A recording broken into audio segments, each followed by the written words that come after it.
আমি কিনে একটা কয় কালার কিনেছিলেন? তানিয়া বসো। নীলটা কিনছি আর নীলটাও কিনছি। নীলটা একটু বেশি ছোট নাকি হলুদ চোখ খেলেন একটা আচ্ছা নীলদা দুইটা তিরিশও কিনছি। হলুদ আর নীল এখন হলুদ দিচ্ছি আলাদা ওই বড় বাবিয়ান হয়ে গেছে না হলুদ দিছিলাম বুঝলি তাদেরকে রিজলভে হলুদ ওই দিন আমার মনে হবে না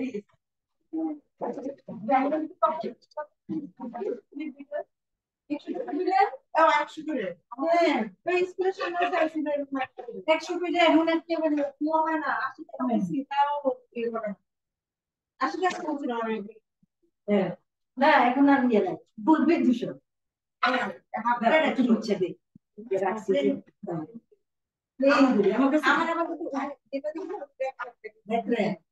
এই ডিজাইনটা নাকি আমার কাছে তানিয়া বসো বসো।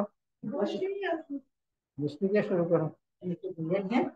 মিষ্টি দিয়ে তানিয়া খাইতে তো তানিয়া তানিয়া পছন্দ মিষ্টিও পছন্দ করে না না।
গুড ইভিনিং, কেমন আছেন আপনারা?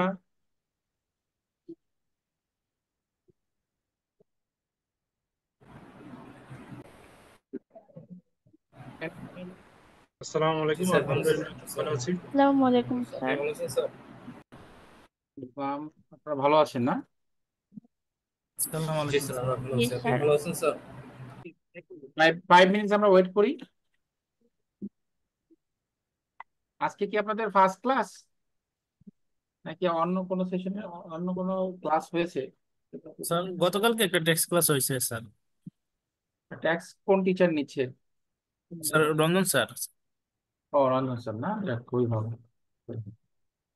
So we will start at 7:10, হ্যাঁ? Okay sir.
আসসালামু আলাইকুম।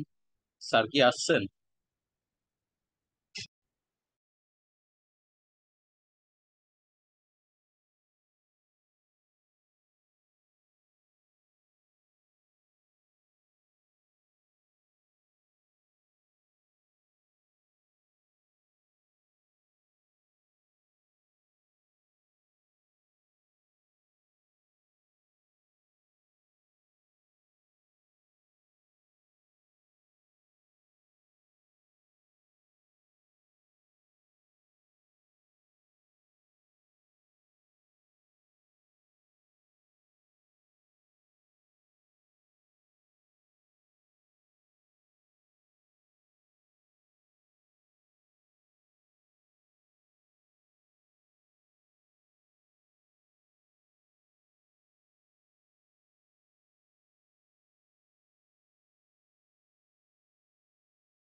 Thank you all.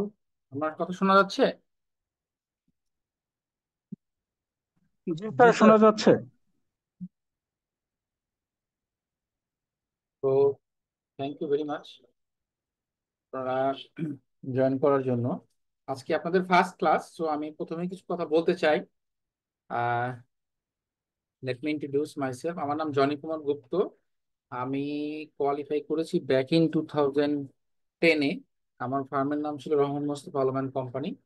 আমি বিভিন্ন লোকাল এবং মাল্টিন্যাশনাল কোম্পানিতে কাজ করেছি ইতিপূর্বে, যেমন পাবলিক লিস্টেড কোম্পানিতেও কাজ করেছি। এখন আমি ম্যারিয়েট ইন্টারন্যাশনালের মার্কেট ডিরেক্টর ফাইন্যান্স হিসেবে কাজ করছি। ম্যারিয়েট ইন্টারন্যাশনাল একটা ইন্টারন্যাশনাল চেইন হোটেলের একটা কোম্পানি, যারা সারা পৃথিবীতে 10,000-এর বেশি হোটেল পরিচালনা করে। তো 2012 সাল থেকে আমি ক্লাস নেই আপনাদের ভ্যাটের উপরে। প্রফেশনাল লেভেল এবং সার্টিফিকেট লেভেল দুটোতেই। তো আমরা আমাদের অবজেক্টিভ থাকবে, যেহেতু আপনারা অনেকেই জব করেন বা অনেকেই ব্যস্ত, কারণ আপনাদের বিভিন্ন কারণে এখন আসলে টাইমটা খুবই লিমিটেড। তো আমাদের টোটাল 12টা ক্লাস হবে। এই ক্লাসের ভিতরে আমরা পুরো সিলেবাসটা কভার করব। চেষ্টা করব আমি কাস্টমসের কিছুটা পার্ট কভার করতে, যদিও ওটা আমার পার্ট না। তারপর কাস্টমস রিলেটেড ভ্যাট নিয়ে কথা বলতে গেলে কাস্টমসের অনেক কিছু চলে আসবে। এর পাশাপাশি আমরা যেটা করব, প্রিভিয়াস যে কোশ্চেনগুলো আমাদের এক্সামে আসছে সেইগুলোর মোটামুটি লাস্ট 3 to 4 ইয়ার্স এর অলমোস্ট 5 থেকে 6টা বা 8টা কোশ্চেন আমরা সলিউশন করব। এছাড়াও আমার কাছে কিছু স্যাম্পল কোশ্চেন আছে, সেগুলো নিয়ে আমরা আলোচনা করব। সুতরাং আমাদের মোটামুটি 3টা ক্লাস হবে থিওরিটিক্যাল আলোচনা, যেগুলো কিনা আমাদের বেসিকটা আপনার হচ্ছে স্ট্রং করবে, কারণ আপনারা অলরেডি ভ্যাট পড়ে আসছেন, অনেক কিছু জানেন। বাট এখন এই প্রফেশনাল লেভেলে তো আপনার নর্মাল থিওরি থাকে না, সেখানে থাকবে হচ্ছে আপনার হলো কিছু টেকনিক্যাল টাইপের কোশ্চেন, সিনারিও বেস কোশ্চেন। তো সিনারিও বেস কোশ্চেনটা আনসার করতে হলে আপনাকে আগে থিওরিটা ভালো মতো জানতে হবে। আর বিশেষ করে আপনার এখানে পেনাল্টি, তারপর হলো বিভিন্ন ভ্যাটের যে অথরিটি আছে তাদের যে ইনপুট ট্যাক্স রিবেট, হ্যাঁ এরকম, তারপরে ইম্পোর্ট অফ সার্ভিসেস সেকশন 20, এগুলো থেকে মোটামুটি বেশ ডিফারেন্ট টাইপের কোশ্চেন থাকে আর কি। হ্যাঁ, তা আমরা সবগুলো আলোচনা করব, আশা করি আপনাদের সময় নষ্ট হবে না। হ্যাঁ, আপনাদের মতো আমি একসময় স্টুডেন্ট ছিলাম, সো আমি আপনার কষ্টটা বুঝি। So I will try to provide the productive output so that it will be helpful for all of you. হ্যাঁ, সো আমি রিকোয়েস্ট করবো আপনারা নিয়মিত ক্লাস জয়েন করবেন। যদি ক্লাস জয়েন করেন, ওই রেকর্ডিং শুনে লাভ হবে না, ফিজিক্যালি ক্লাসে থাকলে সেটা অন্যরকম আর রেকর্ডিং আর এক রকম। সো আপনারা যদি ফিজিক্যালি ক্লাসে থাকেন, আপনাদের কাছে রিকোয়েস্ট থাকবে, আপনারা যদি কোনো কিছু ক্লিয়ার না হন, না বুঝতে পারেন, প্লিজ রেইজ ইউর হ্যান্ড অথবা কোশ্চেন জিজ্ঞেস করবেন। কোনো কিছু নিজের মনের মধ্যে রাখবেন না যে আমি এই জিনিসটা ক্লিয়ার না, আচ্ছা আর একজনের কাছ থেকে জেনে নিব অথবা পরে জেনে নিব, এই পরে কিন্তু ওর জীবনও হবে না। সো আপনাদের যাই কোশ্চেন থাকুক, রিলেভেন্ট কোশ্চেন, সেগুলো আপনারা জিজ্ঞেস করবেন এবং আপনারা ক্লারিফাই হয়ে যাবেন। যা পড়াবো সেটা কিন্তু 100% আপনাদের এখান থেকে বুঝে যেতে হবে। হ্যাঁ, ক্লিয়ার টু অল? জি শোনা স্যার। যাচ্ছে? Yes sir. Okay, let's start.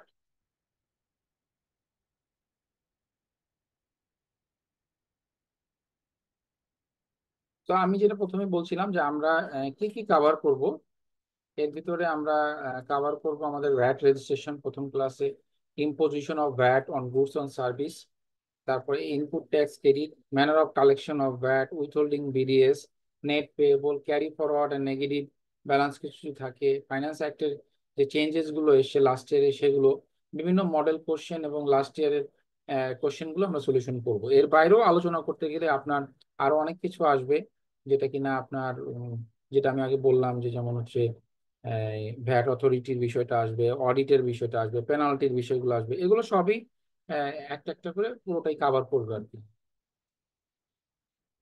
তো ফার্স্ট আমরা শুরু করব ভ্যাট রেজিস্ট্রেশন দিয়ে।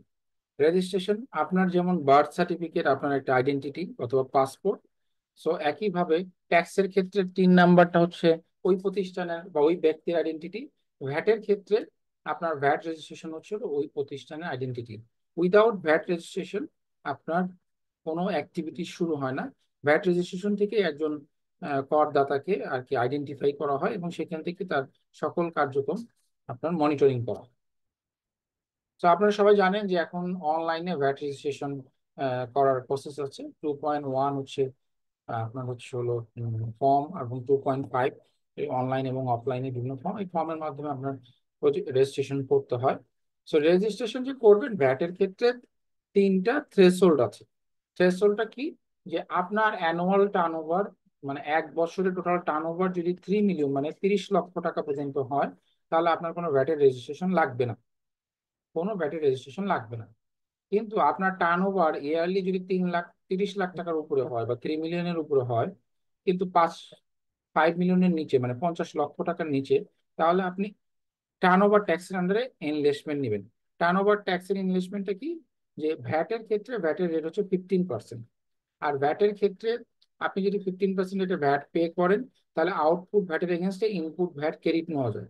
আউটপুট ভ্যাট কি, ইনপুট ভ্যাট কি, আমরা পরে আলোচনা করবো।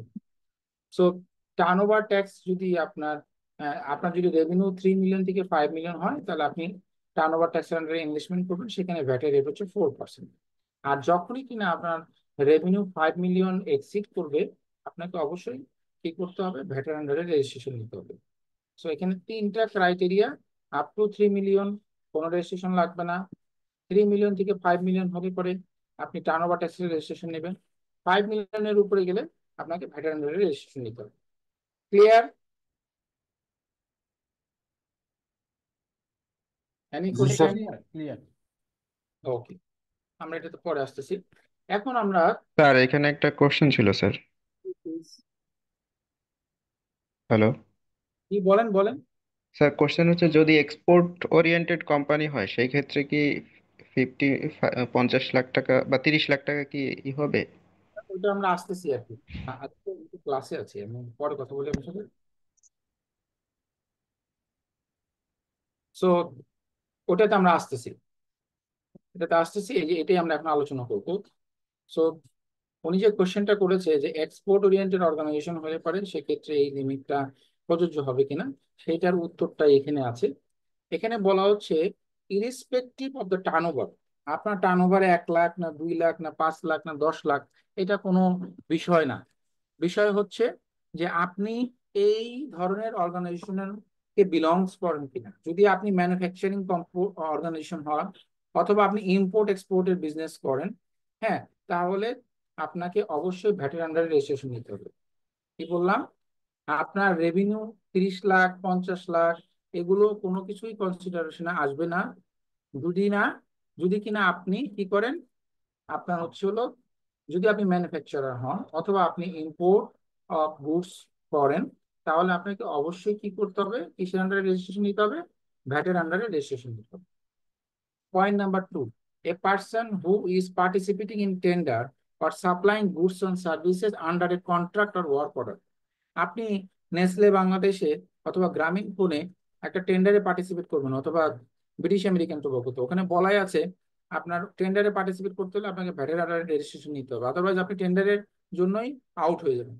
তো আপনি যদি কোনো প্রতিষ্ঠানে পার্টিসিপেট করতে চান টেন্ডারে, অথবা কোনো গুডস অথবা সার্ভিস প্রোভাইড করতে চান থ্রু এ কন্ট্রাক্ট অথবা ওয়ার্ক অর্ডারের থ্রুতে, তাহলে আপনাকে ভ্যাটের আন্ডারে রেজিস্ট্রেশন নিতে হবে, এখানেও টার্নওভার কোনো বিষয় না। থার্ড হচ্ছে আপনি যদি ইম্পোর্ট এক্সপোর্ট ওরিয়েন্টেড বিজনেস করেন, আপনাকে ভ্যাটের আন্ডারে রেজিস্ট্রেশন নিতে হবে। ফোর্থ হচ্ছে any business or industry or area decided by the board. So board একটা জেনারেল অর্ডার দিয়েছে, যেটা কিনা 2019 সালের 17ই জুলাই। ওখানে বলা আছে যে আপনার টার্ন ওভার কত টাকা সেটা কোনো বিষয় না, আপনাকে অবশ্যই, আপনি যদি ওই ন্যাচারাল অর্গানাইজেশন হন, তাহলে আপনাকে ভ্যাটের আন্ডারে রেজিস্ট্রেশন নিতে হবে। তারা কারা আমরা এখন এটা দেখবো। লাস্টে এটা একটু বলে যায় যে ভ্যাট এজেন্ট কারা হয়। ধরেন যারা দেশের বাইরে কোনো প্রতিষ্ঠান, গুগল, ফেসবুক, তাদের বাংলাদেশে কোনো অফিস নেই, বাট আপনি এখান থেকে ইনকাম জেনারেট করতেছে সে, তাহলে তাকে এখানে কি করতে হবে, ভ্যাট রিটার্ন জমা দিতে হবে। সেই ভ্যাট রিটার্নটা, সে যেহেতু তার বাংলাদেশে কোনো এস্টাবলিশমেন্ট নেই, তাহলে সেই রিটার্নটা কিভাবে দিবে, সে ভ্যাট এজেন্ট নিয়োগ করবে, সেই ভ্যাট এজেন্ট তার পক্ষ হয়ে এই রিটার্নটা জমা দিবে। অথবা ধরেন যে কারো ব্রাঞ্চ অফিস বা লিয়াজো অফিস আছে, কথার কথা এইচ এন এম এর ধরেন যে বাংলাদেশে একটা লিয়াজো অফিস আছে, অথবা বড় বড় যে বাইং হাউস গুলো আছে, তাদের যে এখানে লিয়াজো অফিস যদি থাকে, এই ধরনের প্রতিষ্ঠান অথবা ই সিম প্রোভাইডার যদি থাকে, তাদেরকেও কি করতে হবে, ম্যান্ডেটরি ভ্যাটের আন্ডারে রেজিস্ট্রেশন নিতে হবে। এখন আমরা দেখি এই গভর্নমেন্ট অর্ডারের মাধ্যমে যে রেজিস্ট্রেশনের কথা বলেছে, তাদের ক্ষেত্রে নিয়মগুলো কি।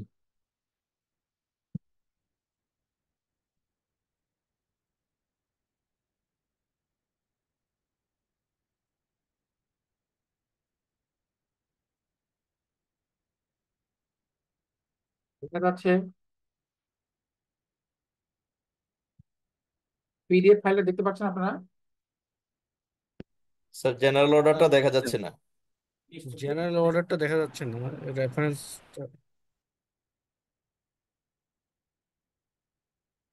আমি তো দেখতে পাচ্ছি, আপনারা দেখতে পারেন না। আচ্ছা ঠিক আছে, আমি আবার শেয়ার করি। এখন দেখা যাচ্ছে? না স্যার, এখনো দেখা যাচ্ছে স্যার। এখন এসছে স্যার। অর্ডার নাম্বার 17-এ বলা আছে টার্নওভার নির্বিশেষে মূল্য সংযোজন কর ও সম্পূরক শুল্ক আইন 2012 এর আওতায় নিবন্ধিত হইবার লক্ষ্যে দিক নির্দেশনা প্রদান। এর অর্থ কি? আপনার টার্নওভার কত এটা কোনো বিষয় না, আপনাকে টার্নওভার যাই হোক না কেন আপনাকে কি করতে হবে? ভ্যাটের আন্ডারে রেজিস্ট্রেশন নিতে হবে। আসেন আমরা দেখি সেখানে কি বলেছে। প্রথমত টেবিল 1-এ, টেবিল 1-এ কি বলা হয়েছে? যে উৎপাদনকারী, টেবিল 1-এ যাদের নাম আছে নিচে তারা হচ্ছে উৎপাদনকারী। টেবিল 2-এ যারা আছে তারা সেবা প্রদানকারী, সেবা প্রদানকারী। টেবিল 3-এ যারা আছে তারা হলো ব্যবসায়ী, যে সকল সরবরাহ ব্যবসায়ী পর্যায়ে সরবরাহ সহ যে সকল করযোগ্য পণ্য উৎপাদনকারী প্রতিষ্ঠানের ব্যবসা স্থল, জেলা শহর ও সিটি কর্পোরেশন এর আওতায় ধীন এলাকায় অবস্থিত। কি বললো? যে অবস্থান নির্বিশেষে সুপার শপ, শপিং মল, অথবা এরা সুপার শপ হতে পারে, শপিং মল হতে পারে, অথবা অন্য যে কোনো বিজনেসম্যান যারা কিনা কি হচ্ছে, যে ব্যবসায়ী পর্যায়ে যারা কিনা বিজনেস স্টেজে গিয়ে সরবরাহ সহ যে কোনো যে সকল পণ্য উৎপাদনকারী প্রতিষ্ঠানের আবাসস্থল, জেলা শহর ও সিটি কর্পোরেশন। তার মানে কি ঢাকা, চট্টগ্রাম, রাজশাহী, খুলনা, এইসব যে সিটি শহরগুলো আছে এইসব এলাকায় যদি অবস্থিত হয় তাহলে তাদের জন্য এটা প্রযোজ্য হবে। এবং আরো কি বললো? টার্নওভারের পরিমাণ, বার্ষিক টার্নওভারের পরিমাণ নির্বিশেষে উক্ত আইনের ধারা 6-এর আওতায় নিবন্ধিত হবে এবং কর প্রদানের আদেশ প্রদান করিল। কি? এই যে দেখেন, আপনি যদি মিল্ক পণ্য, স্টার্চ, গাম, গ্লুকোজ, এরকম অনেকগুলো পণ্যের কথা বলা আছে, এই ধরনের পণ্য যদি আপনি আপনি ম্যানুফ্যাকচারিং করেন, বিস্কুট, জ্যাম, জেলি, তাহলে আপনাকে অবশ্যই টার্নওভার ট্যাক্সের কনসিডার না করে আপনাকে সরাসরি ভ্যাটের আন্ডারে রেজিস্ট্রেশন নিতে হবে। এই দেখেন এই লিস্টে প্রথম লিস্টে প্রত্যেকটা প্রোডাক্টের নাম বলা আছে। টেবিল 2-এ সেবা প্রদানকারী, হোটেল, রেস্তোরাঁ, মোটর গ্যারেজ, ডকইয়ার্ড, নির্মাণ সংস্থা, পণ্যাগার, বিজ্ঞাপনী সংস্থা, এই ধরনের প্রতিষ্ঠান যারা আছে তাদেরকে সবাইকে ভ্যাটের আন্ডারে রেজিস্ট্রেশন নিতে হবে আর কি। সার্ভিসের ক্ষেত্রে সবার ক্ষেত্রে ভ্যাটের কথা বলা আছে, এই যে অডিট ফার্মের কথা বলা আছে, কনসালটেন্সি ফার্ম, হ্যাঁ, প্রত্যেকটা লিস্টে নাম দেওয়া আছে আর কি। এরপরে থার্ড টেবিলে বলা আছে আপনার যে এই ধরনের ম্যানুফ্যাকচারার, যেমন সিমেন্ট, সিমেন্ট ম্যানুফ্যাকচারার যদি হয়, সিরামিক ম্যানুফ্যাকচারার, জিপি শীট, হ্যাঁ, অ্যালুমিনিয়াম, এয়ার কন্ডিশন, রেফ্রিজারেটর, এদেরকেও কি করতে হবে? ভ্যাটের আন্ডারে রেজিস্ট্রেশন নিতে হবে। আরো কি বললো? সুপার শপ অর্থ শীতাতপ নিয়ন্ত্রিত হোক বা না হোক, আয়তন নির্বিশেষে কোনো স্বতন্ত্র ও পরিপূর্ণ দোকান যেখানে আধুনিক বিজ্ঞানসম্মত প্রযুক্তি ব্যবহারের মাধ্যমে স্বাস্থ্যসম্মত, জীবাণুমুক্ত ও প্রিজারভেটিভবিহীন মাছ, মাংস, ডাল, শাক, সবজি, ফলমূল, দৈনন্দিন ব্যবহার্য, গৃহস্থলী ও মনোহারী পণ্য বিক্রয় করা হইয়া থাকে এমন দোকান সুপার শপের ডেফিনেশন দিয়েছে। আপনারা জানেন সুপার শপ নিয়ে একটা নতুন চেঞ্জ আসছে। আগে সুপার শপের ক্ষেত্রে কি হতো? জি স্যার, 15% অ্যাড হইতো, এখন হবে না স্যার, পুরো তো 10 এর পিছনে তো বোধহয় 1 থাকে স্যার, এই মুহূর্তে দেখছিলাম। ভ্যাট দিতে হতো, এখন আর সেটা এক নেই। মিনিট জি স্যার। 15% আপনার ভ্যাটই প্রযোজ্য হবে। এবং শপিং মলের ক্ষেত্রে বলা আছে একই বিল্ডিং ও স্থাপনা বা সীমানার মধ্যে অবস্থিত একাধিক দোকান বা রেস্তোরাঁ বা সুপার শপ বা বিনোদনের সুবিধা সম্বলিত স্থান যেখানে প্রয়োজনীয় জিনিসপত্র কেনাকাটা করার সুযোগ রয়েছে, যেমন বসুন্ধরা, যমুনা ফিউচার পার্ক, এই ধরনের শপিং মলকে বলা হচ্ছে। তো এই ধরনের শপিং মলে যদি কোনো দোকান থাকে তাহলে আপনাকে অবশ্যই ভ্যাটের আন্ডারে রেজিস্ট্রেশন নিতে হবে। তাহলে আমরা এই ব্যাখ্যা থেকে বুঝতে পারলাম যে আপনার ইরেসপেক্টিভ অফ দ্য রেভিনিউ, আপনি যদি এই সকল প্রতিষ্ঠানের আওতাভুক্ত হন তাহলে আপনাকে অবশ্যই ভ্যাটের আন্ডারে রেজিস্ট্রেশন নিতে হবে। সেক্ষেত্রে ওই টার্নওভার ট্যাক্স, টার্নওভারের যে লিমিট সেটা আপনার জন্য প্রযোজ্য হবে না। এটা কি ক্লিয়ার আপনারা? জি ইয়েস স্যার, স্যার। ক্লিয়ার। ওকে। স্যার এই বিষয়টা একটু রিপিট করলে ভালো হয়। কোন বিষয়টা রিপিট করবো? এই যে বসুন্ধরার ভিতরে যে স্যার, যে দোকানগুলা তারা যদি টার্নওভার ট্যাক্সের মধ্যেও করে বাট তাদের প্যাকেজ ম্যান্ডেটরি পেয়ে যায়। প্রথমত তাদের জন্য টার্নওভার ট্যাক্সের কিছু নাই, তাদের ক্ষেত্রে তারা ম্যান্ডেটরি ভ্যাট রেজিস্ট্রেশনের জন্য এলিজিবল। সো এখানে বলেই দিয়েছে যে যে সকল প্রতিষ্ঠান আপনার ম্যানুফ্যাকচারার, যে সকল প্রতিষ্ঠান টেন্ডারে বা পার্টিসিপেট করবে, গুডস সাপ্লাই করবে কন্ট্রাক্টের থ্রুতে অথবা অর্ডারের থ্রুতে, যারা ইম্পোর্ট এক্সপোর্টের বিজনেস করে, অথবা যারা ভ্যাট এজেন্ট, অথবা যারা ওই লিস্টের ভিতরে আছে যারা ম্যান্ডেটরি রেজিস্ট্রেশনের আওতার মধ্যে পড়ে, তাদের সবাইকে ভ্যাটের আন্ডারে রেজিস্ট্রেশন নিতে হবে। তারা কোন রকম টার্নওভার ট্যাক্সের রেজিস্ট্রেশন নেওয়ার জন্য এলিজিবল না। সে বিজনেস করতে চাইলেই তাকে ভ্যাটের আন্ডারে রেজিস্ট্রেশন নিয়ে বিজনেস করতে হবে, এটাই বলা হয়েছে ওখানে।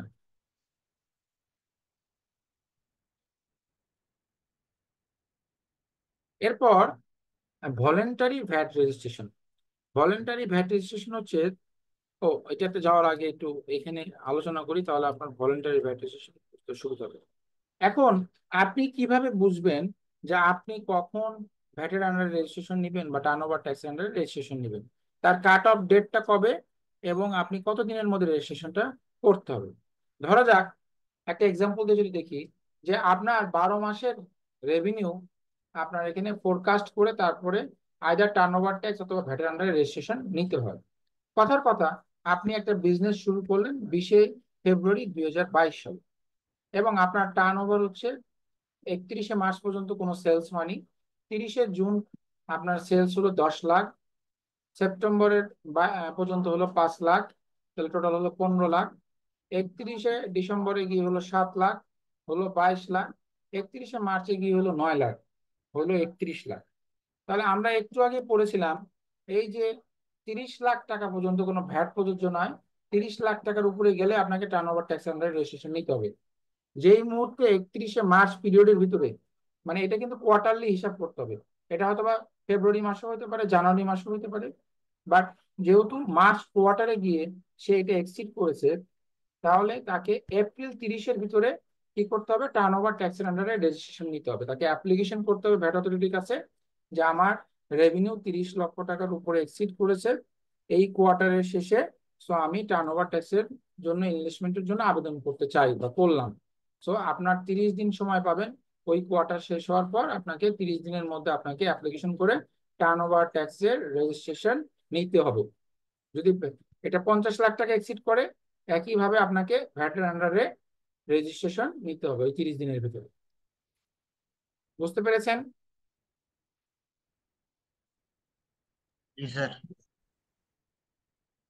এখন যদি আমরা ভ্যাটের কথা বলি, কথার কথা ধরেন আপনার 15ই জুলাই 2023-এ আপনি এসে দেখলেন যে আপনার টার্নওভার অলরেডি 55 লাখ টাকা হয়ে গিয়েছে। তো যেহেতু বলা আছে আমাদের 50 লাখ টাকা এক্সিড করলে আপনাকে ভ্যাটের আন্ডারে রেজিস্ট্রেশন নিতে হবে, তার মানে ইয়ার এন্ডিং এ যেহেতু আপনার 55 লাখ টাকা হয়ে গেছে, তার মানে you are eligible for the VAT registration. তার মানে আপনাকে উইদিন জুলাই 31-এর ভিতরে আপনাকে ভ্যাটের আন্ডারে রেজিস্ট্রেশন নিতে হবে। আবার আপনি প্রজেক্টের সেলস এর উপরেও ভ্যাট রেজিস্ট্রেশন করতে পারেন। কথার কথা, ধরেন আজকে হচ্ছে 27শে জুলাই 2022 বা ওই সময়কার কথাই বলি আমরা, আপনার জুন মাসে আপনার রেভিনিউ হয়েছিল 3 লক্ষ টাকা, এবং আপনি এক্সপেক্ট করতেছেন আপনার নেক্সট 11 মান্থ আপনার রেভিনিউ হবে আরো 7 লাখ টাকা করে। তাহলে 7 লাখ টাকা করে যদি আপনার রেভিনিউ হয়, তাহলে 11 মাসে 77 লাখ টাকা রেভিনিউ, আর এই 3 লাখ সহ হবে হলো 80 লাখ। তো 80 লাখ টাকা যা কিনা 50 লাখ টাকার উপরে, যেহেতু এটা 50 লাখ টাকা এক্সিড করছে, আপনি চাইলে যদিও আপনার এটা এস্টিমেটেড সেলস, আপনি ভ্যাট রেজিস্ট্রেশন নিতে পারেন। এই যে আপনি এস্টিমেটেড সেলস এর উপরে ভ্যাট রেজিস্ট্রেশন নিলেন, এটাকে ভলেন্টারি ভ্যাট রেজিস্ট্রেশন বলা হয়। ভলেন্টারি ভ্যাট রেজিস্ট্রেশনের ক্ষেত্রে সুবিধা হচ্ছে, আপনি যদি এখন এই ভ্যাট রেজিস্ট্রেশনটা নেন, তাহলে আপনি আউটপুট ভ্যাটের এগেইনস্টে ইনপুট ভ্যাট রিবেট নিতে পারবেন। বাট আপনি যদি এখন রেজিস্ট্রেশন নিলেন না, আপনার যখন 50 লাখ টাকা এক্সিড করলো তারপরে নিলেন, তাহলে ওই দিন থেকে আপনি ইনপুট ট্যাক্স ক্রেডিটের জন্য এলিজিবল হবেন। কথার কথা, আপনার রেভিনিউ হলো 1 কোটি টাকা, 1 কোটি টাকার উপর আপনি 15 লাখ টাকা ভ্যাট দিলেন 15%।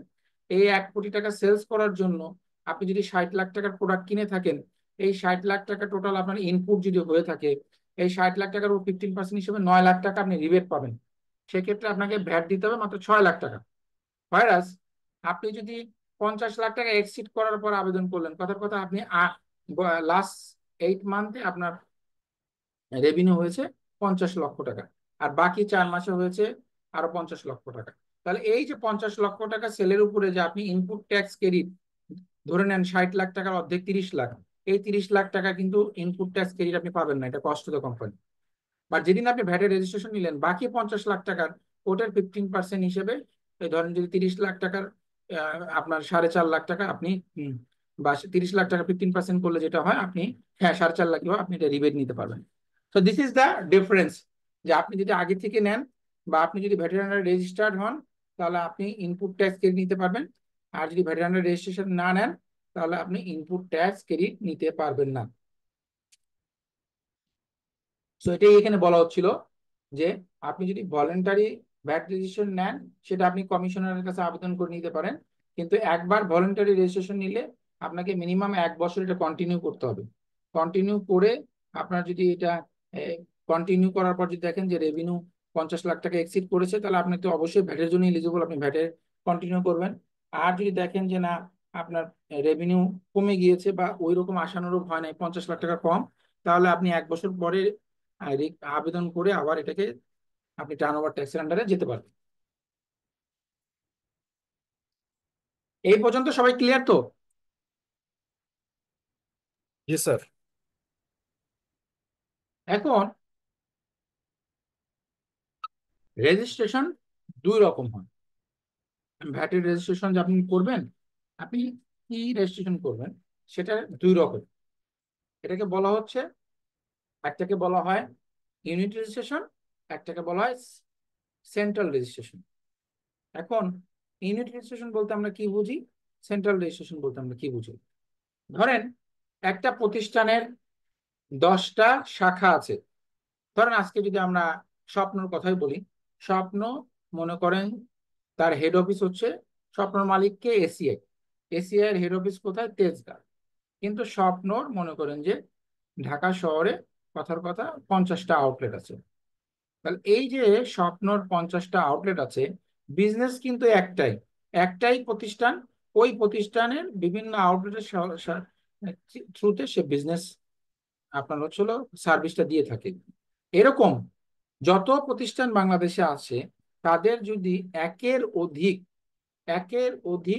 যদি প্রিমিসেস থাকে বা একের অধিক জায়গা থেকে তারা যদি সার্ভিস প্রোভাইড করে, অথবা ম্যানুফ্যাকচারিং হোক আর সার্ভিস যেটাই হোক না কেন, তাহলে তারা সেন্ট্রাল রেজিস্ট্রেশনের জন্য এলিজিবল। সেন্ট্রাল রেজিস্ট্রেশনের 2টা শর্ত আছে।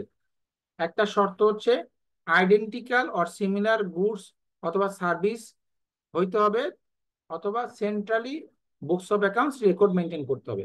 আমরা যদি স্বপ্নর এক্সাম্পলটা দেই, স্বপ্ন দেখেন ওরা কিন্তু সব জায়গায় একই নেচারের প্রোডাক্ট সেল করে, বিভিন্ন রকম কনজিউমেবল গুডস, আবার তার books of accounts say centrally maintain করে।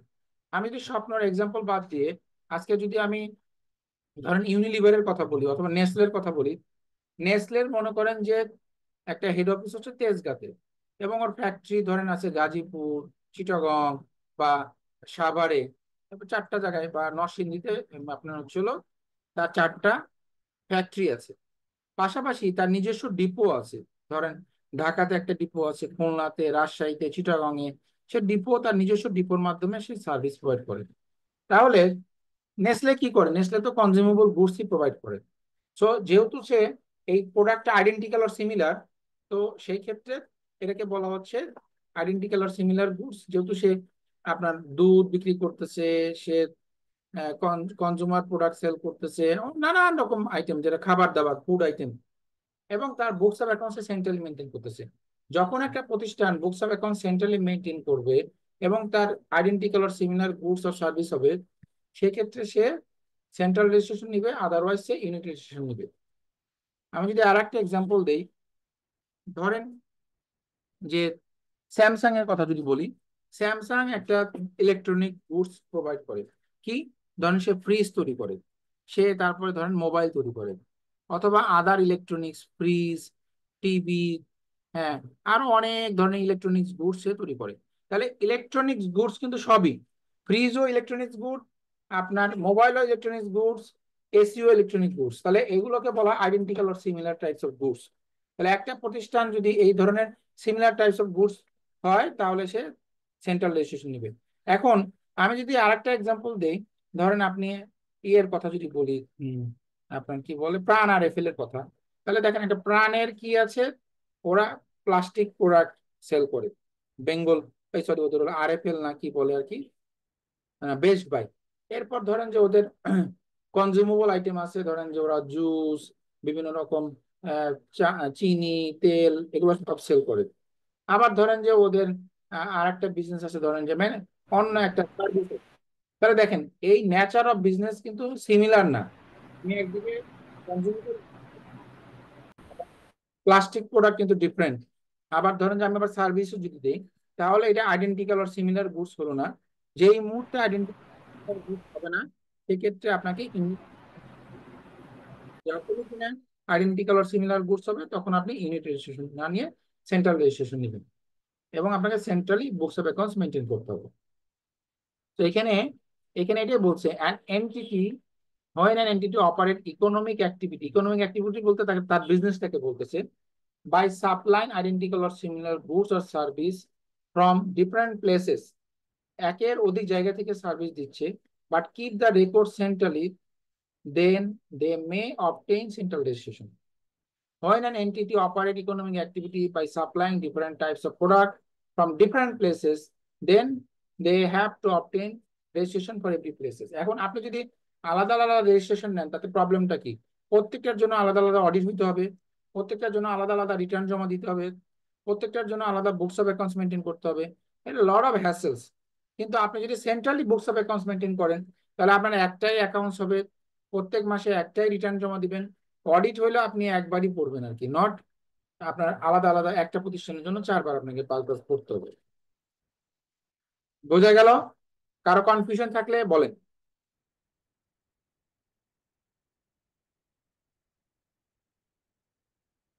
আমরা আগাবো। স্যার আরেকবার রিপিট করেন একটু, লাস্টের টুকু নেট বাফারিং এর জন্য শুনতে পাইনি। আমি বলেছি যে আপনি যদি সেন্ট্রাল রেজিস্ট্রেশন না নিয়ে ইউনিট রেজিস্ট্রেশন নেন তাহলে অসুবিধা কি? ধরেন আপনি একটা প্রতিষ্ঠান আইডেন্টিক্যাল ও সিমিলার গুডস আপনার আছে, বাট আপনি প্রত্যেকটার জন্য আলাদা আলাদা রেজিস্ট্রেশন নিলেন, তাহলে প্রত্যেকটার জন্য আলাদা রিটার্ন জমা দিতে হবে, আলাদা হবে, আলাদা অডিট হবে, আপনাকে আলাদা অ্যাকাউন্টস করতে হবে। সো আপনার জন্য অনেক বেশি হ্যাসেল এবং এটা টাইম কনজিউমিং, সারা বছর থেকে যাবে আপনি অডিটের ভিতরেই আছেন। কিন্তু আপনি যদি সেন্ট্রাল রেজিস্ট্রেশন নেন তাহলে আপনি centrally books of accounts maintain করতেছেন হেড অফিসে, এবং সবকিছু আপনার একটাই অ্যাকাউন্টস হবে, একটাই রিটার্ন হবে মাসে, আপনার লোকও কম লাগতেছে, এবং আপনি অডিটেও একবারই পড়বেন, প্রত্যেকটার জন্য আলাদা আলাদাভাবে আপনি ডিফারেন্ট টাইমে অডিটে পড়বেন না আর কি। এটা আমি লাস্টে বলেছি। সো আপনার যদি আইডেন্টিক্যাল আর সিমিলার গুডস থাকে তাহলে অবশ্যই উচিত centrally books of accounts maintain করা, তাহলে আপনি সেন্ট্রাল রেজিস্ট্রেশন নেবেন। আর যদি আইডেন্টিক্যাল আর সিমিলার গুডস না হয় তাহলে তো কোনো প্রশ্নই নেই, তাহলে আপনাকে ইউনিট রেজিস্ট্রেশন নিতে হবে। স্যার এই ক্ষেত্রে যে স্বপ্নের উদাহরণটা দিলেন, এই ক্ষেত্রে তো সেন্ট্রাল নেবে নাকি ইন্ডিভিজুয়ালি নেবে? তো সেন্ট্রাল নিবে। ঠিক আছে স্যার, ক্লিয়ার। স্যার এই সিডেটা এসবি হিউজ বলতে স্যার, এটা যদি বলতে ক্লিয়ার। বুঝলি? এই সিটে দেখতে পাচ্ছেন স্যার নিচে SB huge supplementary duty implementation is huge, এটা বলতে স্যার। এটা আপনার হতেছে হলো সাপ্লিমেন্টারি ডিউটির বিষয়টা এখানে আসছে কি, তাহলে এটা তো আর একটু এক্সপ্লেন করতে হবে। ভ্যাটের ক্ষেত্রে আপনার ক্যাসকেডিং ইফেক্ট আছে। ক্যাসকেডিং ইফেক্ট বলতে কি বোঝায়? VAT on VAT. নর্মালি ভ্যাটের যে কনসেপ্ট, যে আপনি আউটপুট ভ্যাট বা সেলস এর উপরে ভ্যাট দিবেন এবং ইনপুটের উপরে ভ্যাট রিবেট নেবেন, বাট সাপ্লিমেন্টারি ডিউটি ভ্যাটের একটা অংশ হওয়া সত্ত্বেও এটা রিবেট পাওয়া যায় না। তার মানে আপনি যদি কোনো একটা প্রোডাক্টের উপরে কথার কথা 50%, 10% যদি সাপ্লিমেন্টারি ডিউটি প্রযোজ্য হয়, তখন ভ্যাটের যখন ক্যালকুলেশন হয় সাপ্লিমেন্টারি ডিউটি অ্যাড করে যে ভ্যালু হয় তার উপরে ভ্যাট ক্যালকুলেশন করতে হয়। এটা আমরা একটু পরে দেখব, তখন আমরা এটা নিয়ে বিস্তারিত আলোচনা করবো।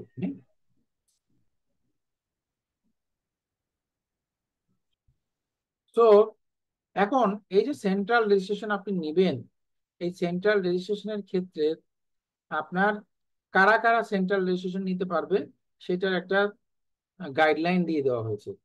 প্রথমত বলা হয়েছে যদি আপনি ম্যানুফ্যাকচারার হন এবং আপনি কি করেন, প্রডিউস করেন অথবা সাপ্লাই করেন identical or similar goods from one place অথবা একের অধিক জায়গা থেকে। যদি আপনি এক বা একের অধিক জায়গা থেকে আপনি একজন ম্যানুফ্যাকচারার, আপনি আইডেন্টিক্যাল ও সিমিলার গুডস, স্যামসাং এর কথা বললাম, আপনি প্রডিউস করেন এবং মেনটেন করেন রেকর্ড সেন্ট্রালি, তাহলে আপনি সেন্ট্রাল রেজিস্ট্রেশন নেবেন। এটা হলো ম্যানুফ্যাকচারার। এখন আপনি কমার্শিয়াল ইম্পোর্টার। কমার্শিয়াল ইম্পোর্টার কারা? যারা কিনা কোনো প্রোডাক্টের ম্যানুফ্যাকচারিং করে না, কোনো ক্যারেক্টারিস্টিক্স ফিচার্স পরিবর্তন করে না, শুধু এনে সেল করে দেয়। কথার কথা, আপনি টেক ভ্যালি অথবা আপনি স্মার্ট টেকনোলজি, আপনি সিঙ্গাপুর থেকে 100টা ল্যাপটপ নিয়ে আসলেন, এনে আপনি মাল্টি কমপ্লেক্সে বিভিন্ন ভেন্ডরের কাছে সেল করে দিলেন, তারা কাস্টমারকে সেল করে দিলেন। তাহলে এই যে আপনি হলো আপনি কিন্তু ওই কম্পিউটারের কোনো কনফিগারেশনও চেঞ্জ করেন নাই, কোনো ফিচার ক্যারেক্টারিস্টিক্সও চেঞ্জ করেন নাই, আপনি শুধু এনে খালি হাত বদল করেছেন, আপনি একজন ইন্টারমিডিয়েট। হ্যাঁ, তো এই ধরনের কমার্শিয়াল ইম্পোর্টার যারা আছে তাদের ক্ষেত্রে তারাও সেন্ট্রাল রেজিস্ট্রেশনের জন্য এলিজিবল হবে, সাবজেক্ট টু তাদের নিজস্ব ডিপো থাকতে হবে অথবা নিজস্ব কন্ট্রোলের মাধ্যমে তারা এই গুডস গুলো সাপ্লাই করবে। যদি অন্যের মাধ্যমে করে, ওটা থার্ড পার্টি চলে যায়, তাহলে সে পারবে না। একইভাবে ট্রেডারের কথা বলা হচ্ছে। ট্রেডার বলতে প্রকিউরমেন্ট প্রোভাইডার বা ট্রেডার যাই বলেন না কেন, ট্রেডারের প্রকিউরমেন্ট প্রোভাইডার ট্রেডারের মধ্যে পার্থক্য আছে, এটা আমরা আলোচনা করব পরে। যারা কিনা ট্রেডার, তারা যদি প্রকিউর করে এবং কালেক্ট করে গুডস তার সেন্ট্রাল অ্যাড্রেসের আন্ডারে, এবং যদি সে নিজস্ব সেলস গ্রুপের মাধ্যমে সেল করে, তাহলে সে সেন্ট্রাল রেজিস্ট্রেশন জন্য অ্যাপ্লাই করতে পারবে। সার্ভিস প্রোভাইডার, ধরেন অডিট অ্যান্ড অ্যাকাউন্টিং ফার্ম, আজকে ধরেন একনিবিন অথবা আরএইচ অথবা হুদাবাসি, ধরেন তার ঢাকাতে অফিস আছে, চিটাগাং অফিস আছে, রাজশাহীতে অফিস আছে, সিলেটে অফিস আছে। এখন কিন্তু সে বুকস অফ অ্যাকাউন্ট সেন্ট্রালি ঢাকাতে মেনটেন করে, তাহলে সে কি করতে পারবে, সে সেন্ট্রাল রেজিস্ট্রেশনের জন্য অ্যাপ্লাই করতে পারবে আর কি। আরো কি বললো, if an entity manufacturers any goods and supply the same at the rate of 15% through its own depot or warehouse, তাহলে কোনো একজন ম্যানুফ্যাকচারার যারা কিনা 15% রেটে গুডস সাপ্লাই করে তা এবং তাদের নিজস্ব ডিপো বা ওয়্যার হাউসের মাধ্যমে সেল করে, তাহলে সে কি করতে পারে, ভ্যাট সেন্ট্রাল রেজিস্ট্রেশন জন্য অ্যাপ্লাই করতে পারবে। এটা হলো সেন্ট্রাল রেজিস্ট্রেশন রিলেটেড কথা। এরপরে নিচে আরেকটা কথা বলা হয়েছে, if the manufacturing unit of an entity and the sales center or depot or warehouse owned and controlled by the entity are centrally VAT registered, and if any exempted goods are procured at the manufacturing unit but those finished goods are not exempted at the trading stage, in that case the entity is liable to pay VAT at the trading stage. এই কথাটা একটু আলাদা, এতক্ষণ যেটা বলেছি সেটা আলাদা, এইটার একটা আলাদা সারমর্ম আছে। কথার কথা, ধরেন আপনি একটা ম্যানুফ্যাকচারিং প্রতিষ্ঠান, আপনার নিজস্ব সেলস ডিপো আছে বা সেলস সেন্টার আছে অথবা ওয়্যার হাউস আছে, এবং আপনি সেন্ট্রালি ভ্যাট রেজিস্টার, কিন্তু আপনি যখন কোনো প্রোডাক্ট সেল করার জন্য পারচেস করেছেন, সেই পারচেসের সময় আপনি কোনো ইনপুট ভ্যাট দেননি, অথবা input VAT as per first schedule অনুযায়ী এক্সাম্পটেড। আমরা আমরা ওইটা বলতে ভুলে গেছি, ভ্যাটের 3টা শিডিউল আছে, একটা ফার্স্ট শিডিউল, একটা সেকেন্ড শিডিউল, একটা থার্ড শিডিউল। ফার্স্ট শিডিউলে বলা আছে সকল এক্সাম্পটেড গুডস এবং সার্ভিসের ব্যাপারে, সেকেন্ড শিডিউলে বলা আছে সাপ্লিমেন্টারি ডিউটি কার প্রযোজ্য হবে, থার্ড শিডিউলে বলা আছে ট্রাঙ্কেটেড রেট যাদের ক্ষেত্রে প্রযোজ্য, ধরেন কেউ রিডিউস রেটে ভ্যাট পে করে, সেগুলো থার্ড শিডিউলে বলা আছে। তো এখানে সেটাই বলা হচ্ছে যে কেউ যদি এক্সাম্পটেড গুডস বা ম্যানুফ্যাকচারিং স্টেজে আপনার হলো করেনি, সে ভ্যাট দেয়নি, কিন্তু ওটা ম্যানুফ্যাকচারিং স্টেজে এক্সাম্পটেড ছিল বাট ট্রেডিং স্টেজে এক্সাম্পটেড না, সেক্ষেত্রে কিন্তু আপনাকে অবশ্যই ট্রেডিং স্টেজে ভ্যাট পে করতে হবে। ফর এক্সাম্পল, আমি যদি একটা এক্সাম্পল দিই, ধরেন আপনি হলো ইউনিলিভার বাংলাদেশ। এখন ইউনিলিভার বাংলাদেশ আপনি একটা প্রোডাক্ট কোনো একটা র ম্যাটেরিয়াল কারো কাছ থেকে কিনেছেন, ওই র ম্যাটেরিয়ালটা আপনি মনে করেন ওটা দিয়ে আপনি একটা সাবান তৈরি করবেন অথবা হারপিক তৈরি করবেন, কথার কথা। তো ওই র ম্যাটেরিয়ালের উপরে আপনি যখন পারচেস করেছেন তার উপর আপনি কোনো ভ্যাট পে করেন নাই, কারণ ওই যে কেমিক্যালটা আপনি কিনেছেন ওটা পারচেজিং স্টেজে বা ম্যানুফ্যাকচারিং স্টেজে এক্সেম্পটেড ফ্রম ভ্যাট ছিল। বাট আপনি যখন সেল করতে যাবেন ট্রেডিং স্টেজে, তখন ওটার উপর ভ্যাট প্রযোজ্য, তখন কিন্তু আপনাকে ভ্যাট পে করতে হবে। এটাই এখানে বলা হয়েছে আর কি, হ্যাঁ। আর লাস্টে যেটা বলা হয়েছে যে টার্ন ওভার, আপনার যদি 5 কোটি টাকার উপরে টার্ন ওভার হয় এবং আপনি যদি সেন্ট্রাল রেজিস্ট্রেশন নিতে চান, তাহলে আপনাকে অবশ্যই প্রথমত হলো যে 5 কোটি টাকা টার্ন ওভার হলে আপনাকে ভ্যাট রেজিস্ট্রেশন, অবশ্যই আপনাকে ভ্যাট সফটওয়্যার ইউজ করতে হবে। দ্বিতীয়ত আপনি যদি সেন্ট্রাল রেজিস্ট্রেশন নিতে চান তাহলে আপনাকে ভ্যাট সফটওয়্যার নিতে হবে। এখানে কারো কোনো কোশ্চেন থাকলে বলেন। এটা বুঝতে পেরেছেন আপনারা?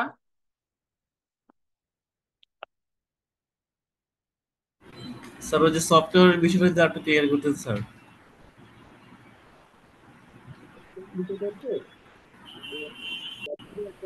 স্যার এই লাস্টেরটা যদি আর একটু বলতেন। অর্ডারে বলা হয়েছে যে 5 কোটি টাকা যদি কারো রেভিনিউ হয় তাহলে অবশ্যই গভর্নমেন্ট এর designated software VAT software use করতে হবে। স্যার এটা কি sir SI Coda software use করতে হবে? গভর্নমেন্ট কিছু প্রতিষ্ঠানকে সিলেক্ট করে দিয়েছে, তাদের কাছ থেকে আপনি সফটওয়্যার নেবেন, ওই সফটওয়্যারের সাথে আপনার প্রতিষ্ঠানের যে সফটওয়্যার থাকবে অ্যাকচুয়াল রেভিনিউ যেখানে হয় ওটার সাথে লিঙ্ক থাকবে।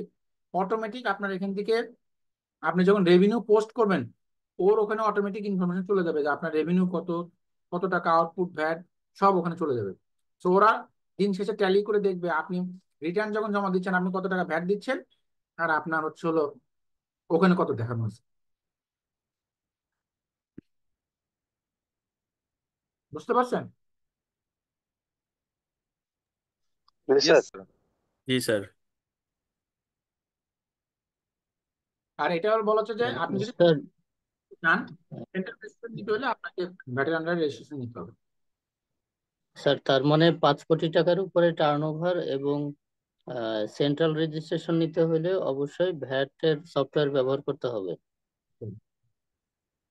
এখন ধরেন পরীক্ষায় আপনার একটা কোশ্চেন আসলো, বললো যে মিস্টার এক্স একটা কোম্পানি আছে, তার টার্নওভার হচ্ছে হলো 4 কোটি টাকা, হ্যাঁ, এবং সে ইউনিট রেজিস্ট্রেশন নিয়েছে, তার জন্য ভ্যাট সফটওয়্যার ম্যান্ডেটরি হবে কিনা। তাহলে আপনাকে এই আইনটা জানতে হবে যে ভ্যাট সফটওয়্যার কাদের জন্য প্রযোজ্য হবে, যদি 5 কোটি টাকার উপরে হয়। দ্বিতীয়ত হলো কেউ যদি সেন্ট্রাল রেজিস্ট্রেশন নিতে হয় তার জন্য ভ্যাট রেজিস্ট্রেশন করবে, সবচেয়ে প্রযোজ্য হবে। বুঝতে পারলেন?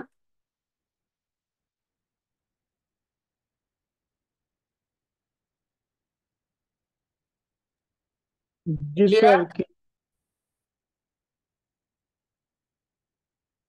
আচ্ছা, সেন্ট্রাল রেজিস্ট্রেশনের জন্য আরো কিছু শর্ত আছে। সেই শর্তের ভিতরে আরেকটা শর্ত হচ্ছে এখানে বলা হচ্ছে an entity produce and supplies identical or similar goods or services can manufacture their own raw material in different factory. আপনি একটা প্রতিষ্ঠান, আপনি identical or similar goods provide করেন, ধরেন আমি নেসলের কথাই বললাম, সে বিভিন্ন রকম প্রোডাক্ট করে, সবই হচ্ছে ম্যানুফ্যাকচারিং, এবং তার এই র ম্যাটেরিয়ালটা ডিফারেন্ট ফ্যাক্টরিতে হয়, গাজীপুরে আছে, চিটাগং আছে, নরসিংদীতে আছে, স্টিল সে সেন্ট্রাল রেজিস্ট্রেশনের জন্য এলিজিবল হবে কখন, if all records and accounts of economic activity maintain in central union. তার মানে তেজগাঁতে যে তার নিনা কাব্যতে যে অফিস সেন্ট্রাল, ওইখানে তার এই সকল রেকর্ডস থাকতে হবে। Input output coefficient Mushak 4.3 need to be submitted centrally. আপনাকে ইনপুট আউটপুট কোফিসিয়েন্ট যতগুলো ইউনিট থাকুক না কেন আপনাকে সেন্ট্রালি সাবমিট করতে হবে। আবার আপনি যখন ইন্টারনাল ট্রান্সফার করবেন, ধরুন আপনার এক ফ্যাক্টরি থেকে আরেকটা ফ্যাক্টরিতে নিয়ে যাচ্ছেন, অথবা এক ডিপো থেকে আর এক ডিপো, অথবা একটা সেল সেন্টার থেকে আরেকটা সেন্ট্রাল সেল সেন্টারে নিয়ে যাবেন, তখন আপনাকে 6.3 দিয়ে না 6.5 দিয়ে নিতে হবে। এটাকে বলে ইন্টারনাল ট্রান্সফার। এক জায়গা থেকে আপনি যখন আরেক জায়গায় ট্রান্সফার করুন, আলটিমেটলি ভ্যাটটা পে করা হবে ফাইনালি যেখান থেকে সেলস হবে। আগের আইনে ছিল যে আপনি যেখান থেকে শুরু করেন না কেন আপনাকে যেখান থেকে আপনি ইস্যু করবেন সেখানে ভ্যাট দিতে হবে।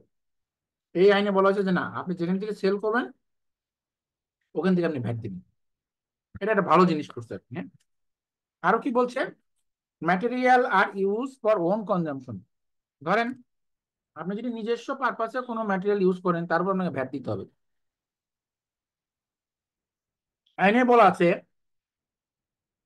ফ্রি বা স্যাম্পল হিসেবে আপনি বছরে সর্বোচ্চ 20,000 টাকার প্রোডাক্ট দিতে পারবেন, free R sample.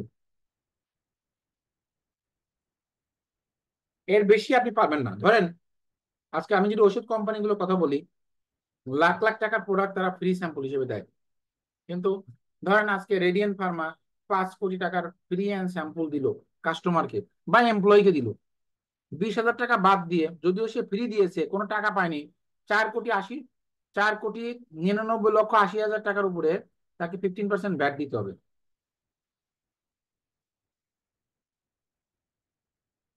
Factory wise record of material and final output should be maintain. প্রত্যেকটা ফ্যাক্টরিতে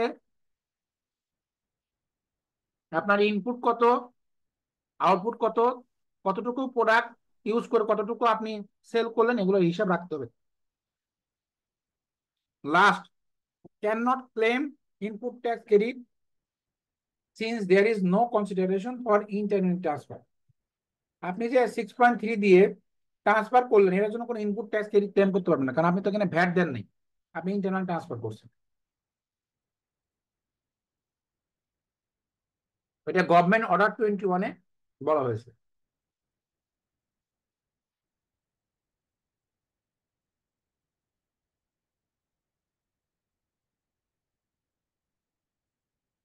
বোঝা গেল?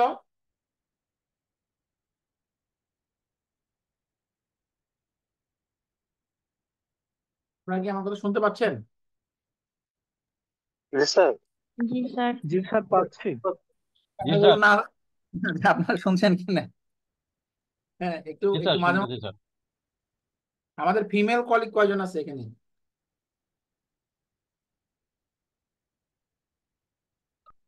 কয়জন ফিমেল আছে এখানে